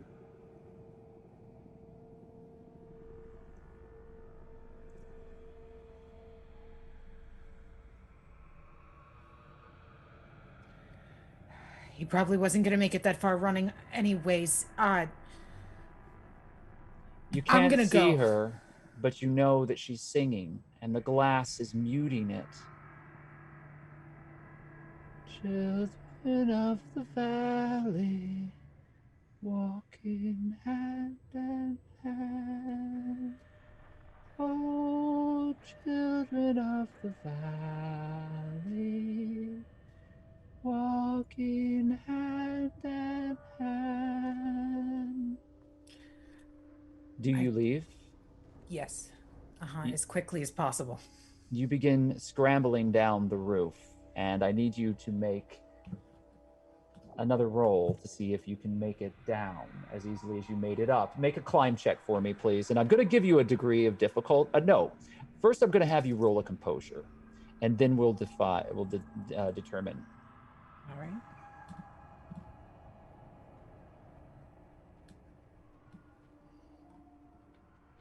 Ooh. That is 2 degrees of failure. On the composure. So if you wish to keep that, it's just going to affect your climb roll. As callous as you have become, Abigail, something about the actions of this woman have rocked you to the very core. Do you wish to mitigate that failure? Yes. I'm going to use 3 competency points. Fair enough. That makes it a success. Make your climb check now, Abigail, as you looking at this woman and watching what she's doing, you realize that you're stronger than this moment. And you grab on to the rooftop, and you have 5 degrees of failure on your climb check. That is a catastrophic failure. You've rolled 99. You have 2 competency points left, is that correct? No, you have no, I have 1. 1. You could spend 1, and you could mitigate this in some degree. Either way, this is very bad for you, Abigail. Yeah, I'm just gonna spend the 1 because why not? You have 4 degrees of failure, and I would like to work with you to resolve how this happens. It's not going to be good. So tell me how you think you should fail. I think whatever I go to grab onto to kind of shimmy down, I think it breaks.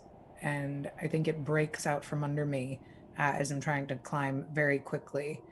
And I think when I fall, and you tell me if this is severe enough, I think I dislocate, in honor of all of Michelle's characters, one of my arms.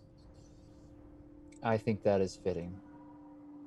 So you're going to take an immediate injury, and it is going to cause you a great deal of problems. Now, is it your right or your left arm? That is going to make a huge determination on how you survive this situation. We'll say high is your right arm. You are right-handed, Abigail, is that correct? Or are you left-handed, right? I'm right-handed. High is right, low is left. It's a 1. Your left hand is no longer functioning for you as your arm is dislocated for the moment and you have a pinched nerve. You are in desperate pain, and it's going to create a immediate injury. So you have already lost 1 health point. And it also, as it is a bone injury, your speed dice are going to be reduced. You're actually increased. It's going to take you longer to do things. And you're going to have an additional difficulty die on anything that has to do with using that arm. You're not going to be firing your bow anytime soon. You hit the ground with a wet thump, and the last thing that you see as you fall backwards, shingles shattering out around you, Abigail, is that ghostly face of the woman in the window, blood dripping across the knife that she's holding in front of her, a serene smile upon her face. And then you hit the ground and your head flies back and everything goes dark for a brief moment as you see 20 of the dead shuffling towards you. Am We're going to take a break. And when we return, we are going to resolve the situation. I want to thank everybody for joining us tonight, and I wish to remind you that your assistance tonight may very well save lives. Thank you for that. Welcome back to Hunters Entertainment on Twitch.tv. Tonight we're playing Outbreak Undead, 2nd edition, Rag and Bone. Our survivors are in a very tense moment, but thankfully, all of you have rallied together and helped to alleviate some of their problems. However, as we've seen, not everything is going to be determined by what outsiders are able to do in this situation. Abigail, you are in pain. You're lying on the ground in the wet mud. There is a dark and heavy mist in the air. You see the silhouettes of the dead moving as there are flickering fires off in the distance, and that large, looming gray building is in front of you. You hear further screams and something else coming from inside the house. There is movement from the other side of the windows on the first floor. All of this is, to you, a flicker as you pulse in and out of consciousness for a moment, the darkness swelling in around you and then disappearing. What would you like to do? If I can keep my consciousness for a minute, I'd like to look for that pistol I dropped when I was climbing up on the roof and see if it's down below me, since that probably is where it fell, and at least try to grab that. Yes, you see it. It is lying maybe 20 feet away from you. You're on your back. Figures are coming towards you. Would you like to move? I would. Hopefully the direction that the gun is laying in is away from the Romeros. The first thing that I would like for you to do is make for me a push-pull a lift pull as you pry yourself up off the ground. And then I would like for you to make a resist pain.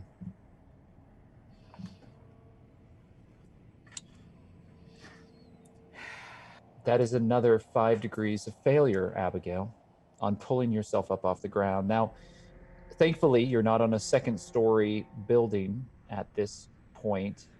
You're on the ground. However, that does mean as you lumber forward, you're going to fall again.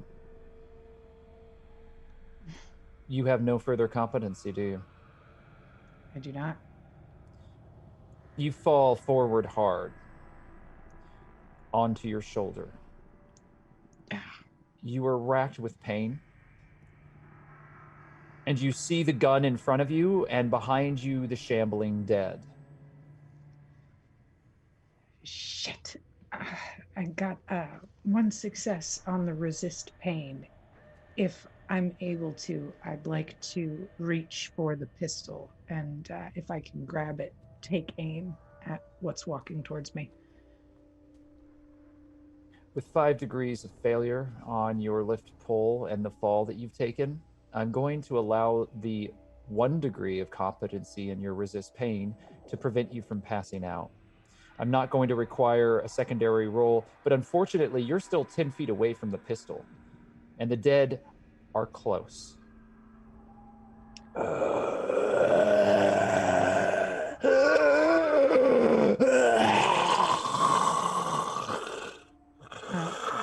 I'm going to pull out a knife or whatever I can use that I have on me that's one-handed and just kind of prepare myself. And if they get close, get ready for headshots.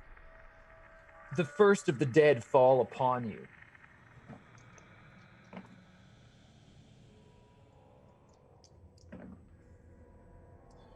Missing you, dropping down, scrabbling at the ground. The second lunges forward. Missing again. They are toppling over each other as they very rudely push each other, all of them desperately trying to reach towards you, their outstretched hands clawing at you. The third also is unable to grasp onto you, grabbing onto the leg of your cargo pants and ripping downward. A shred of the pocket rips off as the figure flies backwards as you kick wildly, trying to escape them. The fourth grabs you. You can make a dodge if you like, but I'd like to remind you that given your current situation, you're going to have a degree of difficulty. And not only are you going to have one degree of difficulty for your injury, you're also going to have two others for being on the ground. You have 3 difficulty die that you need to roll with this. Okay. What color is difficulty again? I do apologize. It's okay. No, black dice are what you want to add for difficulty, so just add 3 of those, and then make your dodge check as well.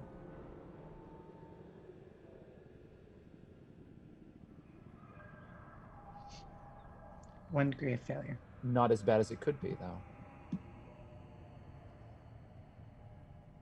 The Romero grabs you and starts to pull themselves closer to you.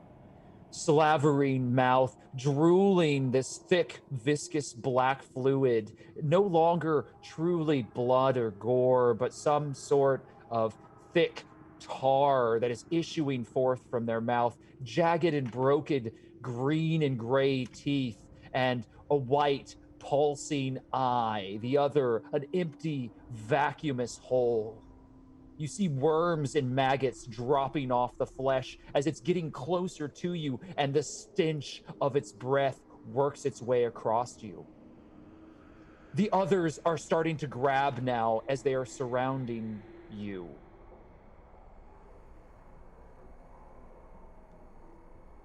There is a gunshot,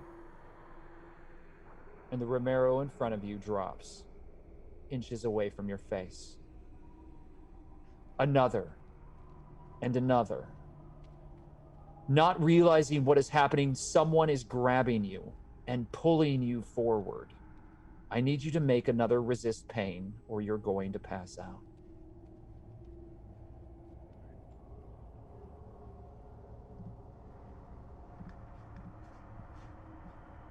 Two successes. Congratulations. As the young woman that you know as Sunny picks you up off the ground, she throws you forward. You fall on the ground right next to your pistol. I'm gonna grab it. You grab onto the gun. As she turns, trying to create cover fire, she looks to you. Get to the house! And she throws you keys. They land in front of you. She's firing. Get the door open! Another hail of gunfire flies out. More of the undead drop to the ground, but there are more moving across this field. What do you do? I do what Sunny says. I listen to her. I'm in no shape to argue. And I go, yeah, and thank you. And I clutch my shoulder and try to move as quickly as I can. You lurch up onto the porch and you find yourself in front of the doorway.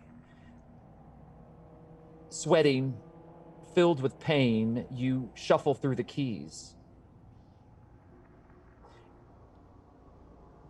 I'm going to leave this to a simple die roll.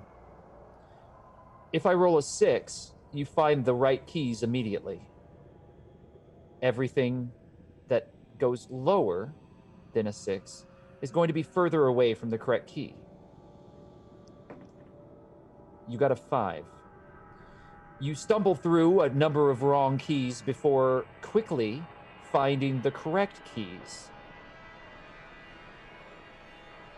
And the back door of the farmhouse creaks open as Sunny continues to fire.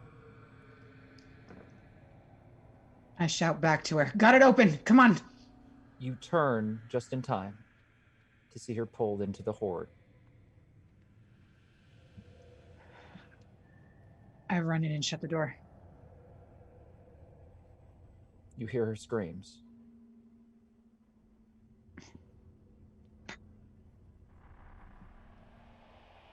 I'm sorry, Sunny. The door is closed and you are inside. Achira, Lampwick has continued to move. You have all of the packs in front of you scattered in the mud. What's your next move?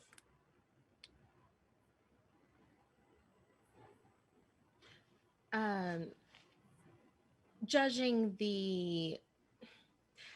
which one could keep intact the most, then Achira is just going to do a scoop and sweep motion. She is going to try to find the Pretty in Pink VHS because she never actually got to watch that, and she had that in her pack.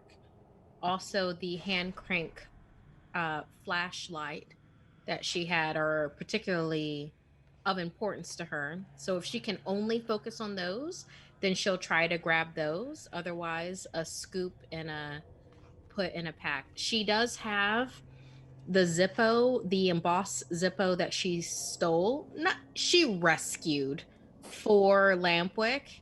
She has that like in her pocket. Like that's not a thing. And she already has her hand scythe and her rifle. So otherwise than that, those are the other important things to her. The Pretty in Pink VHS. What I mentioned. If there's anything else that she can scoop in, gravy. There are two ways to do this. You can spend survival points, and I will allow you to pick what you want. Or you can make a search roll and hope for the best. How many survival points would it be? Let's negotiate. Ooh. How important are these items to you? The Pretty in Pink VHS is very important.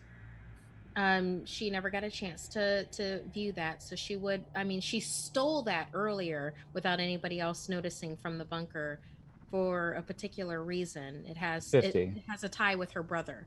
50 survival points for all of it. Or you can roll and leave it to fate. I'll take it. I'll take it. 50. I'll take it. Digging through the mud, you find the items that are important to you and a pack that you can still use. Go ahead and make a search roll as well. Okay. Would it be possible to use any of my recon gear with this? Do you still have your recon gear on you? Or was that in your pack? I'm not 100% sure what recon gear is. I just know that I have a 3 in it. So I would say that recon gear are items such as binoculars and other tools that you would use to scout out a situation before you approach it. I wouldn't say that it's necessarily something that's going to help you find things in the mud. That said, I'm not going to give you any difficulty dice because you chose your flashlight. If you wish to use the flashlight here as well, I will give you an advantage in that. You can use the flashlight to be able to search for these items. I would like to do that. All right. So that adds a ×2 modifier to your roll. I'm sorry. I thought that we already had a ×2. So when I've been rolling things, I did a ×2, not with gear, but I did a ×2 all this time up to here. It's if you're using the gear. So since you have the gear, you can use the ×2 to your skill to search. Does that make sense? Yeah. Mm-hmm. Did you expect something different? Well, no. Well, it's like I thought that that it added an additional bonus, because if you didn't Yeah. have the flashlight, you wouldn't get that ×2 because you didn't have the gear. Does that make sense? That does make sense. Yes. So now that you have the flashlight, you get that. Because I recovered it because I spent the survival points. So that is absolutely true. Yes, thank you. You're digging through the mud and you don't find much else that isn't ruined. I'm sorry to say it, I'll Chira. spend 2 competency points to make it a success. All right. In that case, you find half of the rest of the group's gear. I spend 3. You find 3/4 of the rest of the group's gear, but you don't find all of it. As far as what those items are, we can resolve later, but you are carrying most of what they had with them. Along with whatever Achira's commission will be. You can work that out with them, assuming that you all survive the night. I'll work it out with Achira, and then they'll get whatever's left. However you choose to do that, you have all of their items currently, so that's on you. Lampwick, you have moved across the open area. The moment has passed, and I am assuming that you wish to continue forward. Is that correct? Yes, so that was like a moment. I stopped, I took it in, Mhm. and the silhouettes of the people that are in front of me, do they seem like they're acting in an orderly way, or is there chaos, or something in between? What do I notice? That is going to be up to you, my friend. Mm-hmm. Do a spot listen check for me. Will do.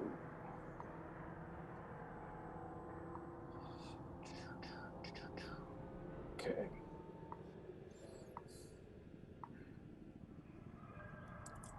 Damn it. Do you wish to change those 3 degrees of failure?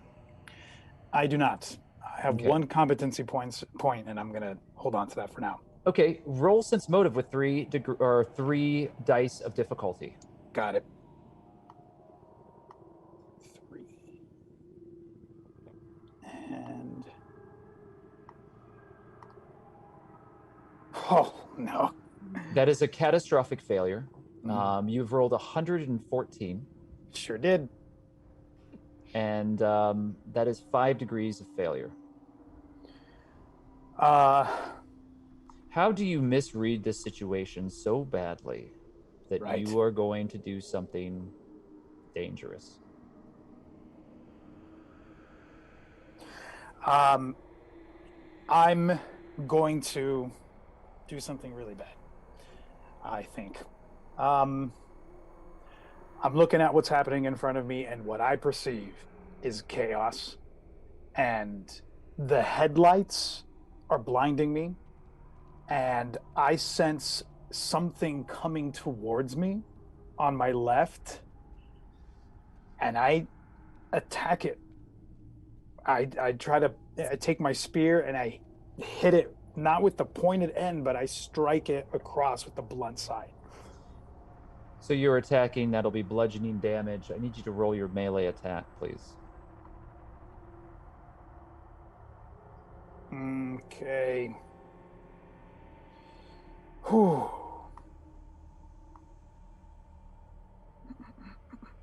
Any degrees of difficulty?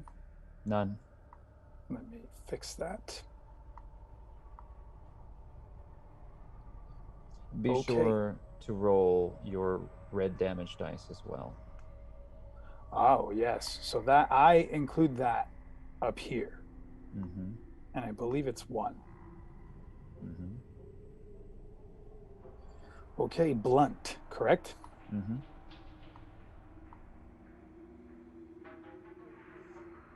Oh, that's... You have 5. on your attack rolled 5 degrees of failure as well. Mm-hmm. And your damage is fairly massive as well. You have catastrophically failed this as well, Lampwick. And so what has happened is you have, and tell me if this is fair, I'm willing to have a conversation about this, but in my mind, you swung out with the blunt end of your spear, and the individual that you were swinging at, not being one of the dead, catches it and redirects it into the ground, forcing you to stumble forward and stab yourself. I think that works. I mean, 2 catastrophic failures, I think that can track. At least I definitely get hurt out of this somehow. Fall and... So you take the damage that would have been inflicted on someone else. You have 9. So with that, you need to, first of all, you have a 6 and a 3.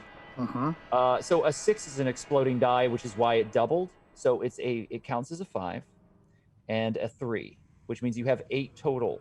You have to take 2 points or you have to take 3 points and shuffle them over to your injury track.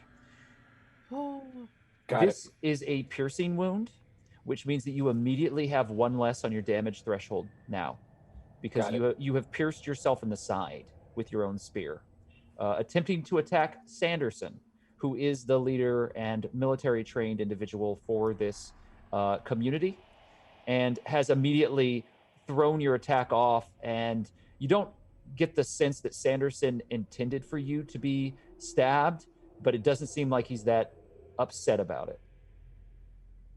What the hell was that? I thought you were one of those things coming at me. You snuck up right behind me. We need to get out of here right now. Damn it all. Look, hey, we'll figure that out later, okay? My ass. You're a rookie. They just bought us some time. We need to get this group in formation, and we need to fall back. According to whatever plans you guys have right now, do this. Now, let's go. All right, Junior, first and foremost, you better go get yourself bandaged up before you bleed out. We'll get to that when we're safe. Let's get the dead are ready to kill you. You don't have to fucking do it to yourself. Well, thanks for helping with that. Let's go. You see a number of the survivors gathered together, and Doc does run up towards you. Maria rushes to you and begins examining you and looks at you and just kind of like shakes her head and says very, very quietly to you, I can't do much about this here, but you're going to need stitches. Just keep pressure on this for now and try to stay out of the way. Look, right now I have adrenaline. Let's rely on that. They bought us some time. You guys need to get the hell out of here. We need to fall back right now. We're figure this out when we're not doing that. We have people still in the house. Our plan. And let's get them and let's get out of here. Our plan is to fall back. We don't know who that is, by the way. They're not our people. Are they yours? No, they're not mine. All the more reason we need to get the fuck out of here. Look, there are 2 types of people left in this world, Lampwick. There are the people who were alive when the world fell and the people that came after. The kids that are in that house right now, they don't understand. We have to protect them. Every time one of us dies, one of the old ones, a little bit of that world disappears forever, and I'm not going to let any of us fall. So you do what you have to do. Take care of yourself if that's what you need to do. We're falling back. We're going to the house, and then we're falling back to the mine. Then we're going to fall back together. I'm here on your side, and we're fighting the same fight. We'll deal with this later, but let's fall back right now while we can. They bought us a small window. Let's go to the house. And I start leading the charge towards there, holding on to my side. All right. Maybe I was wrong about you. She takes a gun and she's like firing into the crowd of dead that are swelling up on the other side. They're doing cleanup work right now, but there are still plenty of walking corpses all around you. And some of them are moving at a very alarming speed. They're jerking and moving as if there is something wrong with their nervous system. They're contorting and dropping down to all fours before lunging forward quickly. And you watch as their jaws seem, maybe it's just a trick of the light or the fire or the moonlight or the rain, but it feels like their jaws break open and become wider and larger as they attack individuals that are nearby. You've succeeded in gathering the remaining survivors that are in this sector of the map, and you have convinced them that it is time to fall back. They're going to begin making their way towards the farmhouse. Achira, you see all of this. Do you approach them, or do you move further away? It looks like a large group is moving back towards the farmhouse, and you see Lampwick with them. If Lampwick sees Achira, that's awesome.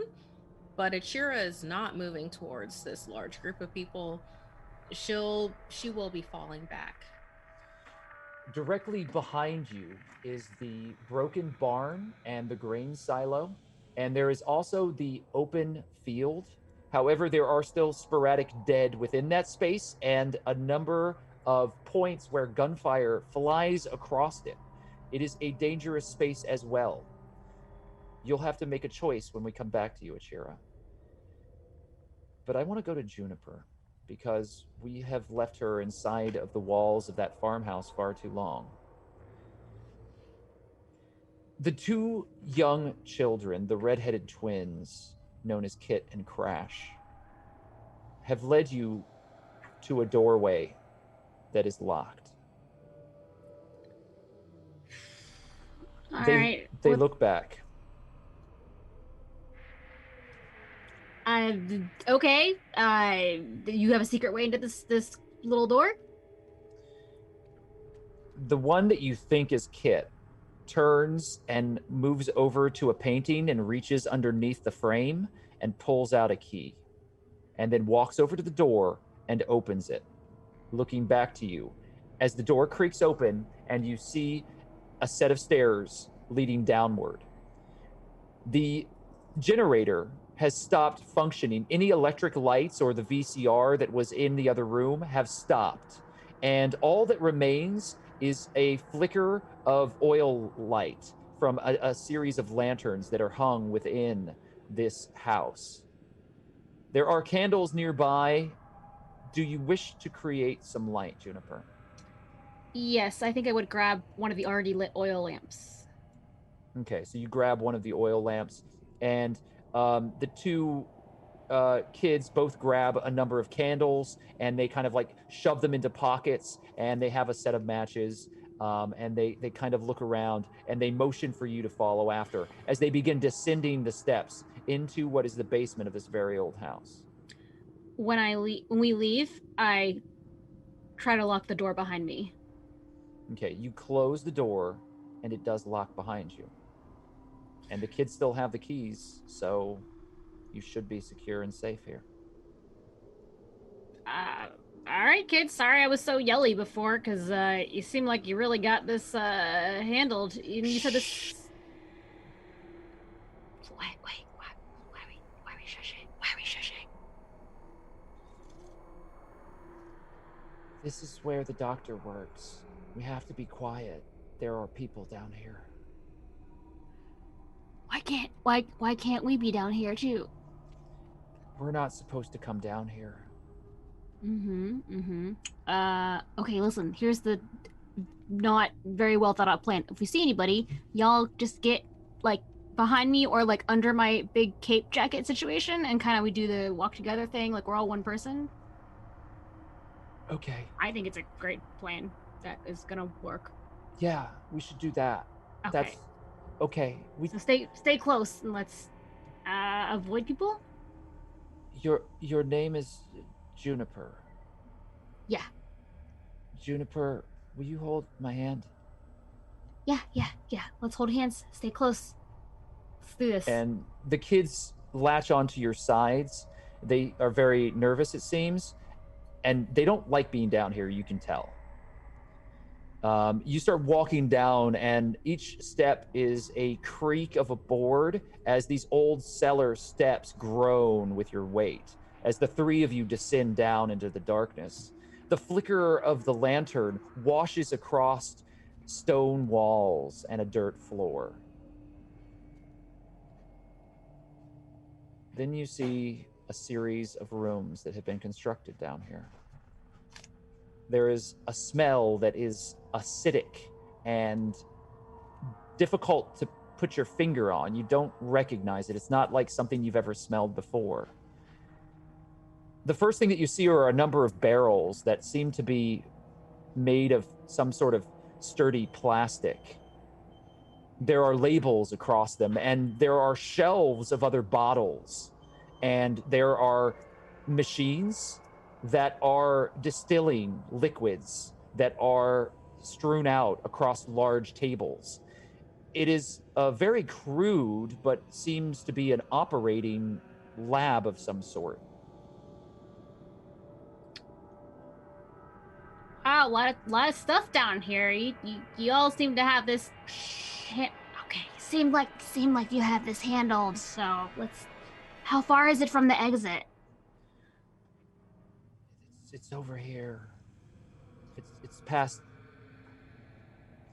And the one that you think is known as Crash points forward to a long corridor that seems to have been carved into the very dirt itself. And there are bricks that have been stacked up, but you see very clearly open cellar-like dirt, as if it's been hard packed and is barely even covered. And so you're looking at exposed earth and like what looks like a tunnel with bracing posts that have been placed inside of it. And further down, you see a number of doors that seem to be made of metal, rough like corrugated tin, and they look like bars. And then further back, there is what looks like a large wooden doorway. Go to the big wooden doorway, because these are clearly people cages. How are you doing that? So How are you walking down so this hall? sneaky. We're okay. I would like to, I guess, keep the kids close and sort of like around my jacket situation, and just sort of quietly. So stealth. So I guess a little bit slower and stealthily. Make a stealth roll. Mhm. These wild children are fairly good at remaining quiet when they have to. So I will only give you 1 degree of difficulty, one difficulty die in your roll. But you are shepherding 2 small children while you do this. Okay. Okay, 1 degree of failure. That's not. I mean, I've seen worse. You certainly have, and that is 1 single degree of failure. Tell me how you're going to handle it. Are you going to let it ride? Yeah, I feel like I need to really hold on to my competency points. This session has been pretty rough for everybody. Fair enough. So you move forward down the hallway, trying to remain quiet. Each step sounds a small echo through this space. There's a dripping of water somewhere.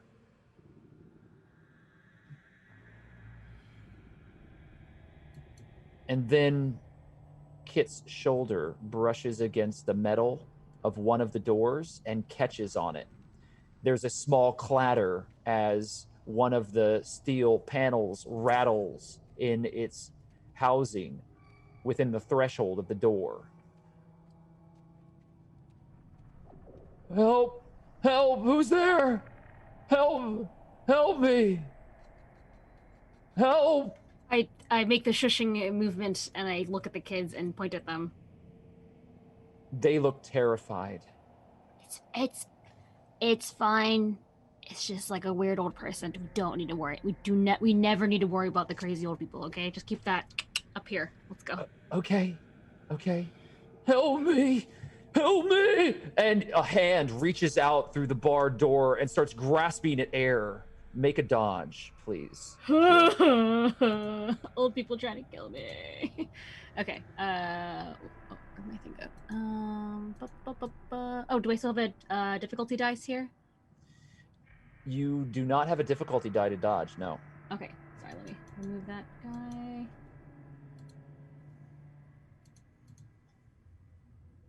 Three successes. Very You good. step backwards as this hand lunges out towards you. However, the screaming of whoever this individual is has aroused other individuals in other doorways, and it becomes a cacophonous series of cries for help. Who's there? Help! Help! Help! Just to be clear, little children, we are not helping anybody because this is way bigger than I thought it was gonna be, and we better skedaddle. And I just want to continue through and just try to stay away from the grabby handsies. We're not supposed to be near the sick ones. Oh god. Oh gee. Okay. Well, I'm glad that the old dude didn't touch me then, huh? Jeez. Yeah, you're lucky. Keep going. I don't like it here. I don't want to be here. No, I don't think anyone does. Can Can we watch tapes when we get back? Yeah.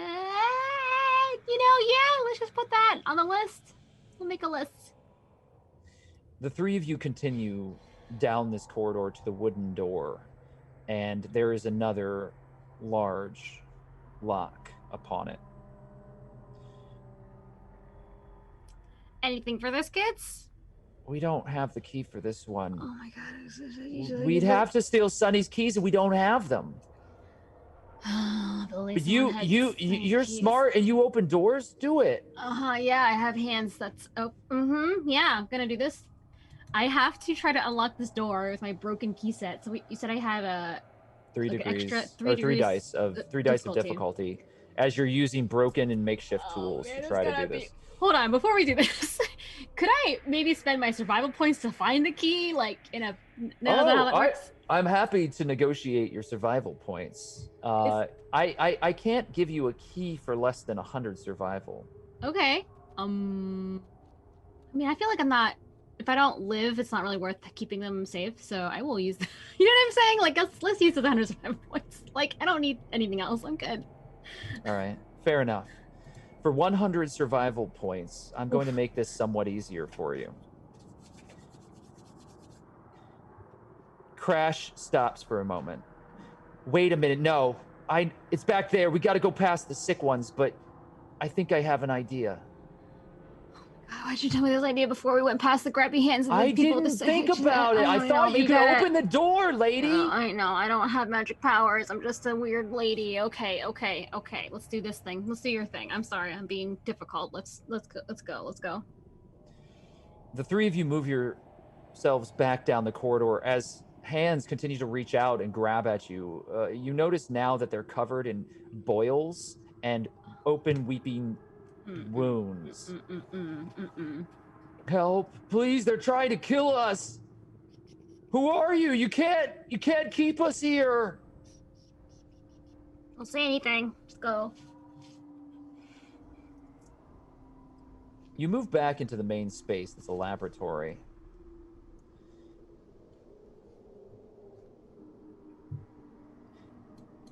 Does Juniper read?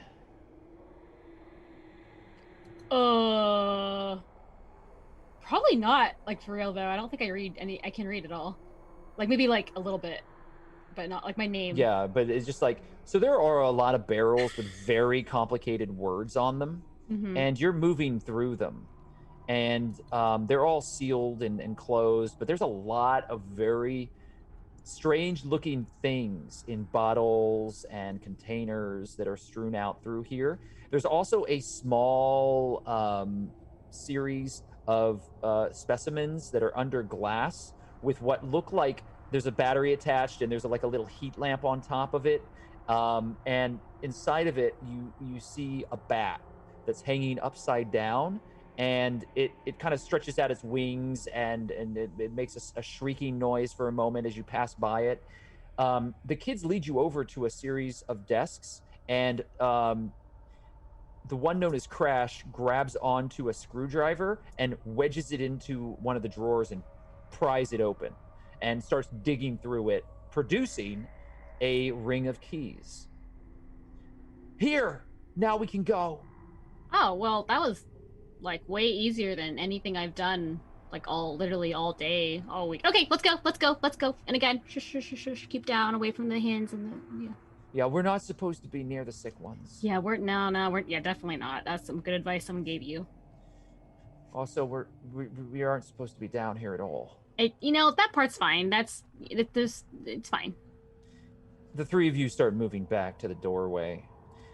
Meanwhile, Achira, have you chosen where you're going? Absolutely. Achira would not be heading towards the noisy group of survivors, but she would be looking out for Lampwick and kind of like walking while looking over her shoulder for him to give a signal, but she would be heading towards the farmhouse to reconnect with the group, if only because it makes her stronger. If she can't find them, she will leave.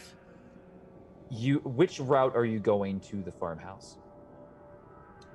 She's walking away from the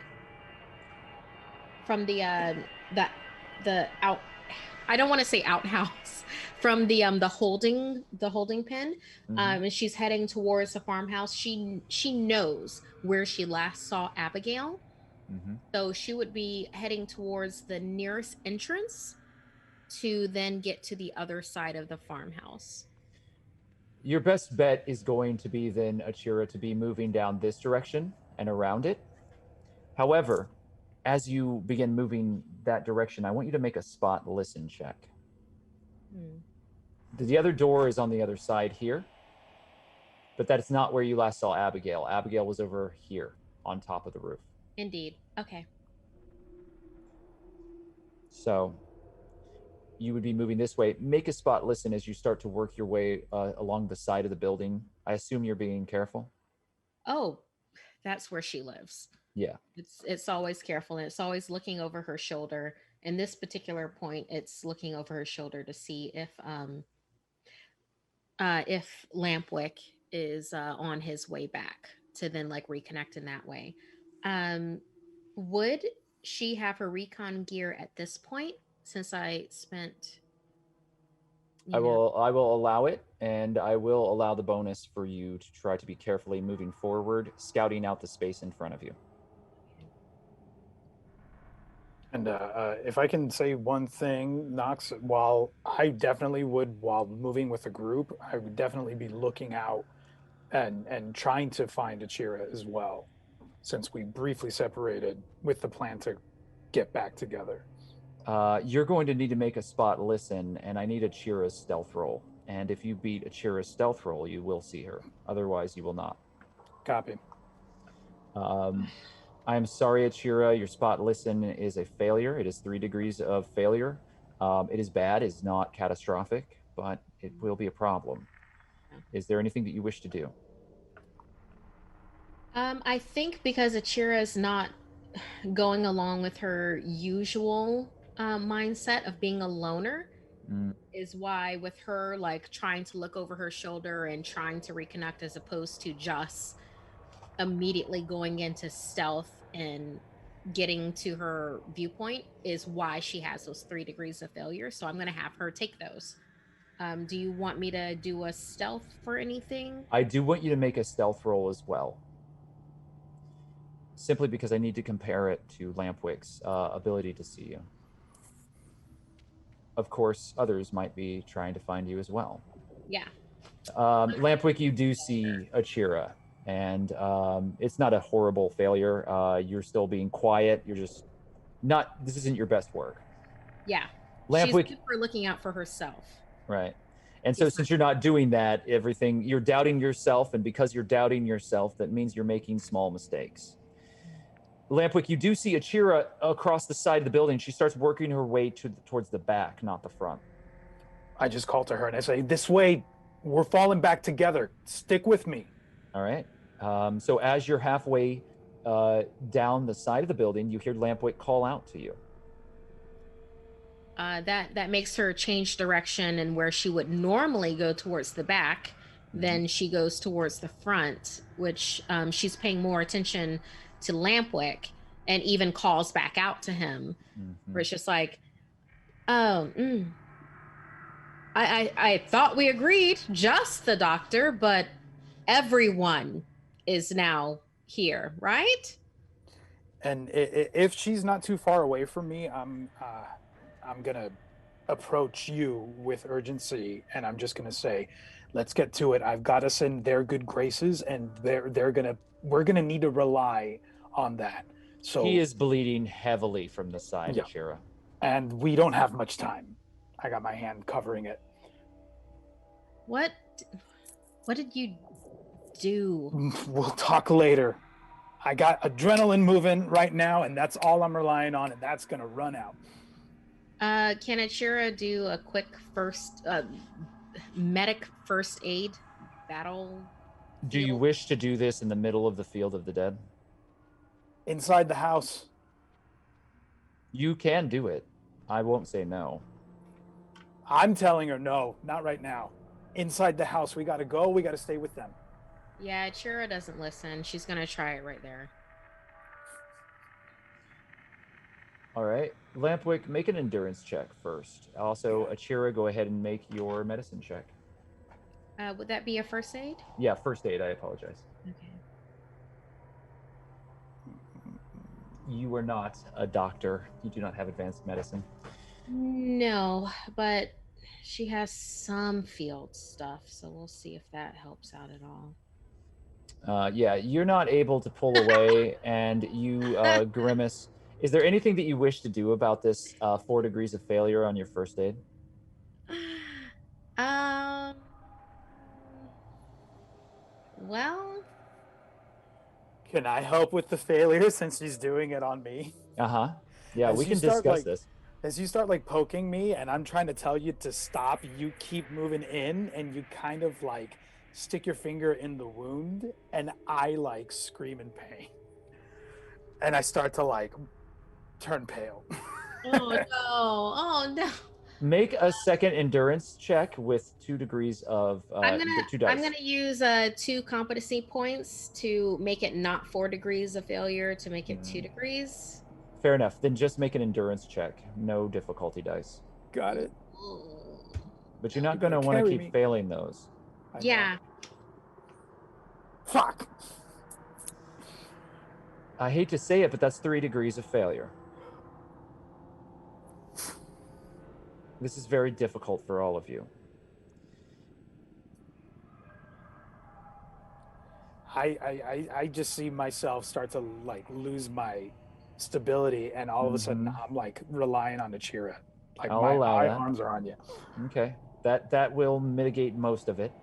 I will say that during this moment, however, there are gunshots that ring out as the other survivors are fighting their way back towards the house, and you have both been separated. Additionally, the dead are lumbering closer and closer to you. One amongst them begins moving and twitching as their body contorts as if it is breaking internally. And you hear very clearly the cracking of bone as the eyes loll backwards and then shoot forward with empty, white, piercing eyes. Right before the Romero jerks and leaps both towards the two of you. Abigail, the door has slammed shut and you are now inside of the farmhouse.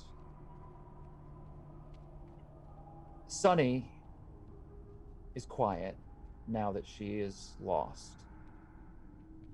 Her screams have subsided. The dead are shuffling outside. You hear the creaking of the boards on the porch as bodies start to pile up on the doorway as they try to push forward. It's very quiet in here.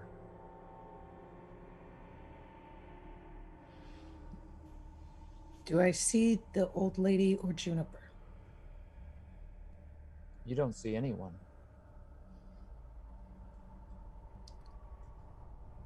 I'm going to start looking around to see if there's any, like, hints of anything, things that have been, like, moved recently, messed with. If there's anybody walking around in here, either trying to surprise me with an attack or if I can see where my friend went.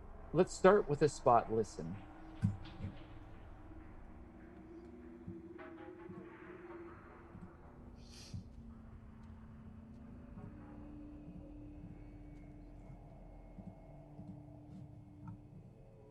Two degrees of failure.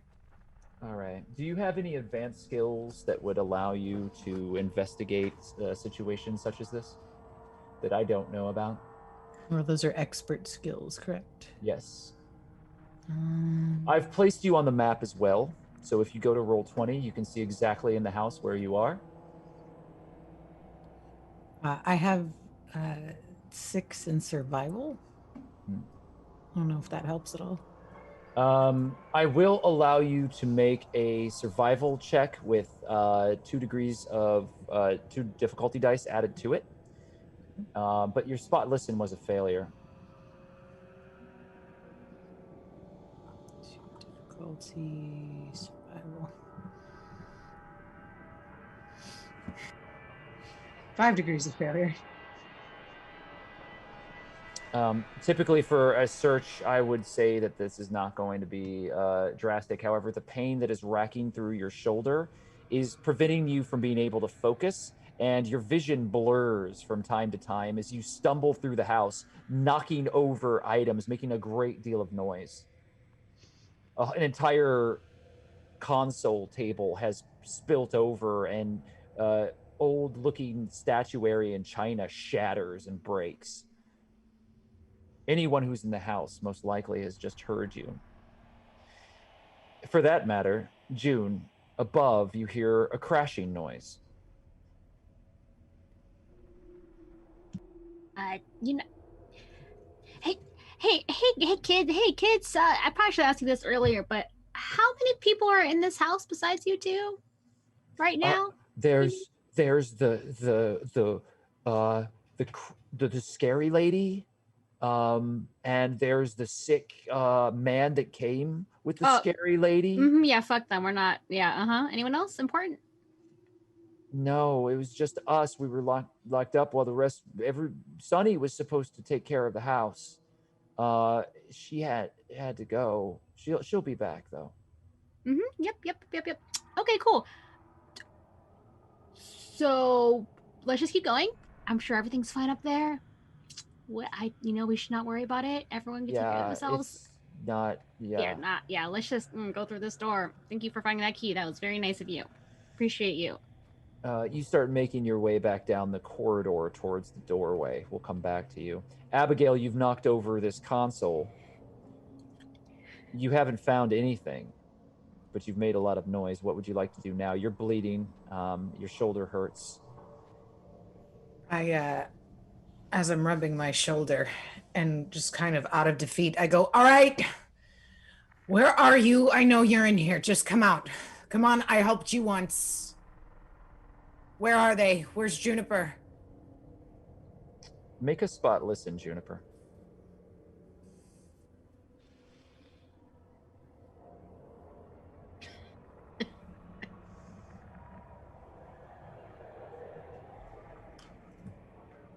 How did you do, Juniper? You're muted. Wait, no, Abigail was rolling, right? No, you're rolling a spot listen. Oh, I'm sorry. I just misheard. D20 has been roll upsetting today. Cool. That's just 2 though. Yeah, that at this point, 2 degrees of failure is a success. Is there anything that you would like to do about the 2 degrees of failure? I mean, maybe I'm slower. Maybe I do start to think about, there were people here that I kind of came here with, and we were starting to kind of get along and become like a unit, and I just went back to my old ways and ditched them all to do my own thing. So maybe because I had a little bit of failure, I'm a lot slower, because I'm like, maybe if they'll catch up with me, even though I've left them 0 clues and I'm not looking for them. You hear nothing, but you have a moment where you start thinking about the people that you're about to leave behind. And so you do stop, and you're standing there in the middle of this makeshift laboratory. And you're thinking about Achira and Lampwick and Abigail. Even Sunny and some of the people that you've just met.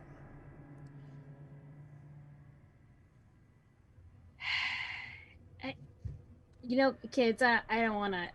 I mean, yeah, we're going, and I'm doing this is for your own good. This is not, I'm not trying to do anything weird or bad.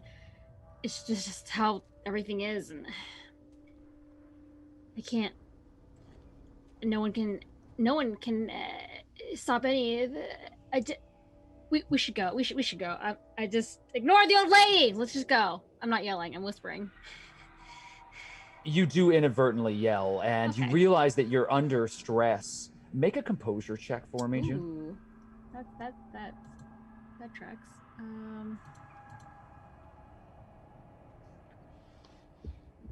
What the hell? Your composure is also 2 degrees of failure. you begin sweating, and you stand there for a good moment. We'll come back to you. Abigail, you shout out, and there's creaking from above. I know you can hear me. Children of the valley, walking hand in hand. Oh, children of the valley, walking hand in hand. Yes, where did the children of the valley walk hand in hand to? There's a creaking as a figure stumbles and then falls down the steps into the room with you. The body of the young man that you entered into camp with slowly rises.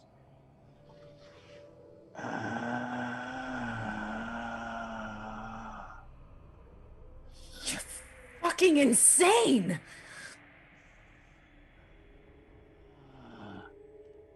His figure pulls I itself try to standing. move away as fast as I can, just moving back from it. I need you to make a dodge, please, Abigail.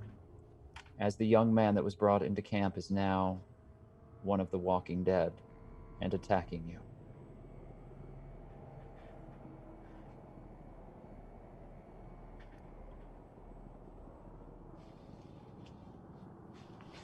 Could you repeat that last part for me? Make a Nox? dodge check, please, as this newly risen corpse lunges towards you, arms outstretched, blood still slick against his chest. He is pale, his eyes are empty, and you move out of the way as he throws himself forward into a window with a loud crash, and a window breaks, but there are still bars on the other side. More of the dead from the other end start trying to reach through the bars, grasping inward. He turns back to you, Abigail. Children of the valley, walking hand in hand. The Do I old see the old woman woman? is coming down the stairs, clutching onto the rails, carefully moving down. I would like to take my pistol and shoot the old lady. Make a ranged attack, please, as you level your gun and attempt to shoot the old woman.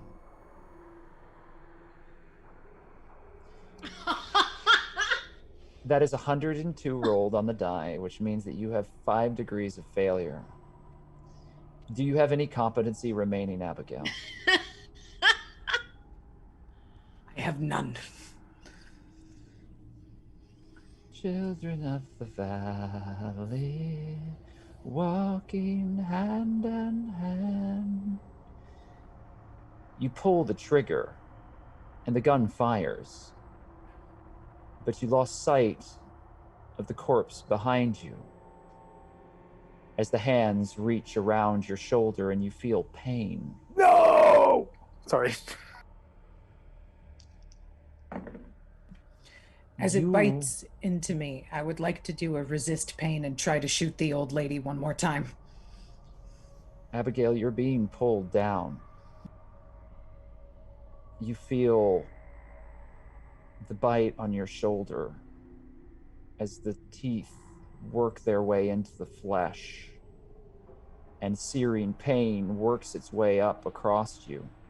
You do take an automatic injury, but I need to know if it's worse.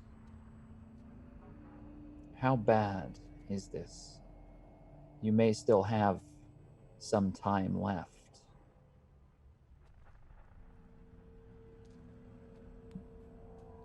Would you like me to roll something else? Or do you want me You to can pick how make bad this is? An endurance check. Okay.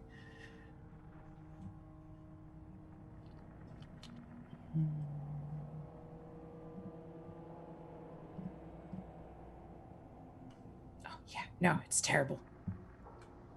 I'm sorry, you have catastrophically failed on your endurance as well. Children of Wait, the are we anywhere valley, close to like a formation with things like walking Lampwick is? hand in hand. And Abigail, you're pulled down as the second shot, is wide again. Everything is going dark as the old woman is walking closer and closer to you. You feel the clawing, grasping hands of this newly risen dead pulling you down as its teeth sink deeper and deeper, and intense pain racks through your body. Is she close to me yet? I knew you were one of the chosen when I saw you. That light of the holiness across you. You would be risen back from these sinners and brought to our fold once more. I knew who you would be when I placed my eyes upon you, and the prophet Malachi, my child. He will welcome you into his flock. You are special, and I will not allow you to tarry in the dirt for long. My lovely child. She's close. I would like to bite a chunk out of this zombie and spit all of the infected blood right into her face. I'm not going to make you to roll to do that. You just do it. Your teeth bite down on the side of the young man who is now one of the dead. Flesh pulls away from his cheek, and you can see bone and tooth underneath as you've exposed a part of his skull. The large chunk of flesh is hot in your mouth still, as he is not cold. And you spit it forward into her face. Blood smears across her, and she whips her head back. Everything is getting dark now, Abigail. I'll see you in the valley, bitch.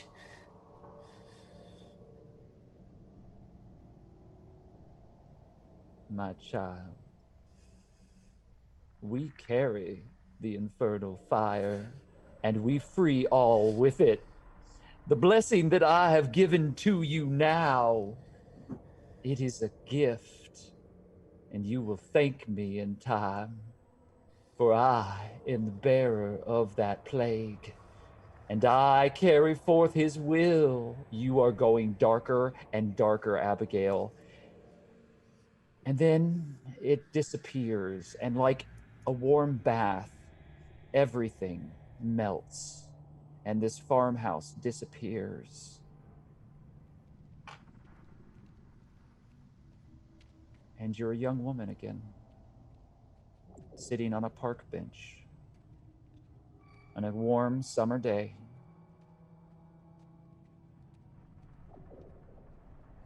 In your hand, wooden rosary, and at your side, the Bible that you have carried with you since you were young.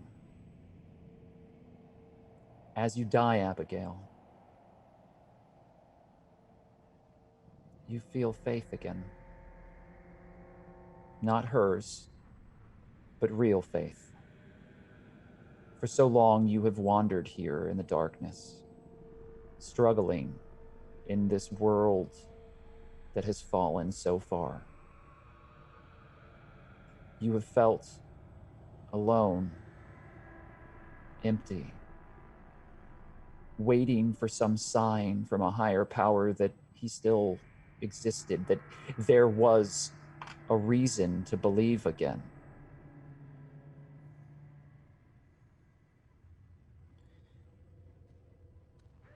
And you realize that you've never been alone, and that through your struggles, everything that has brought you here,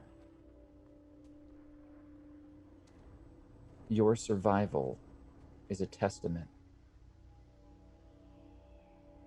and you are proud of yourself. As that cold emptiness disappears, and the warm, basking light of the sun on that park bench returns to you.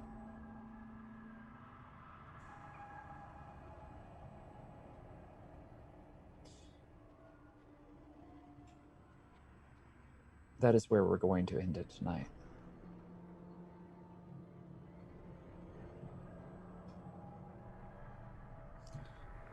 Thank you for joining us. We will be back next week. We entreat you to join us for Hunter's Gathering this week as well.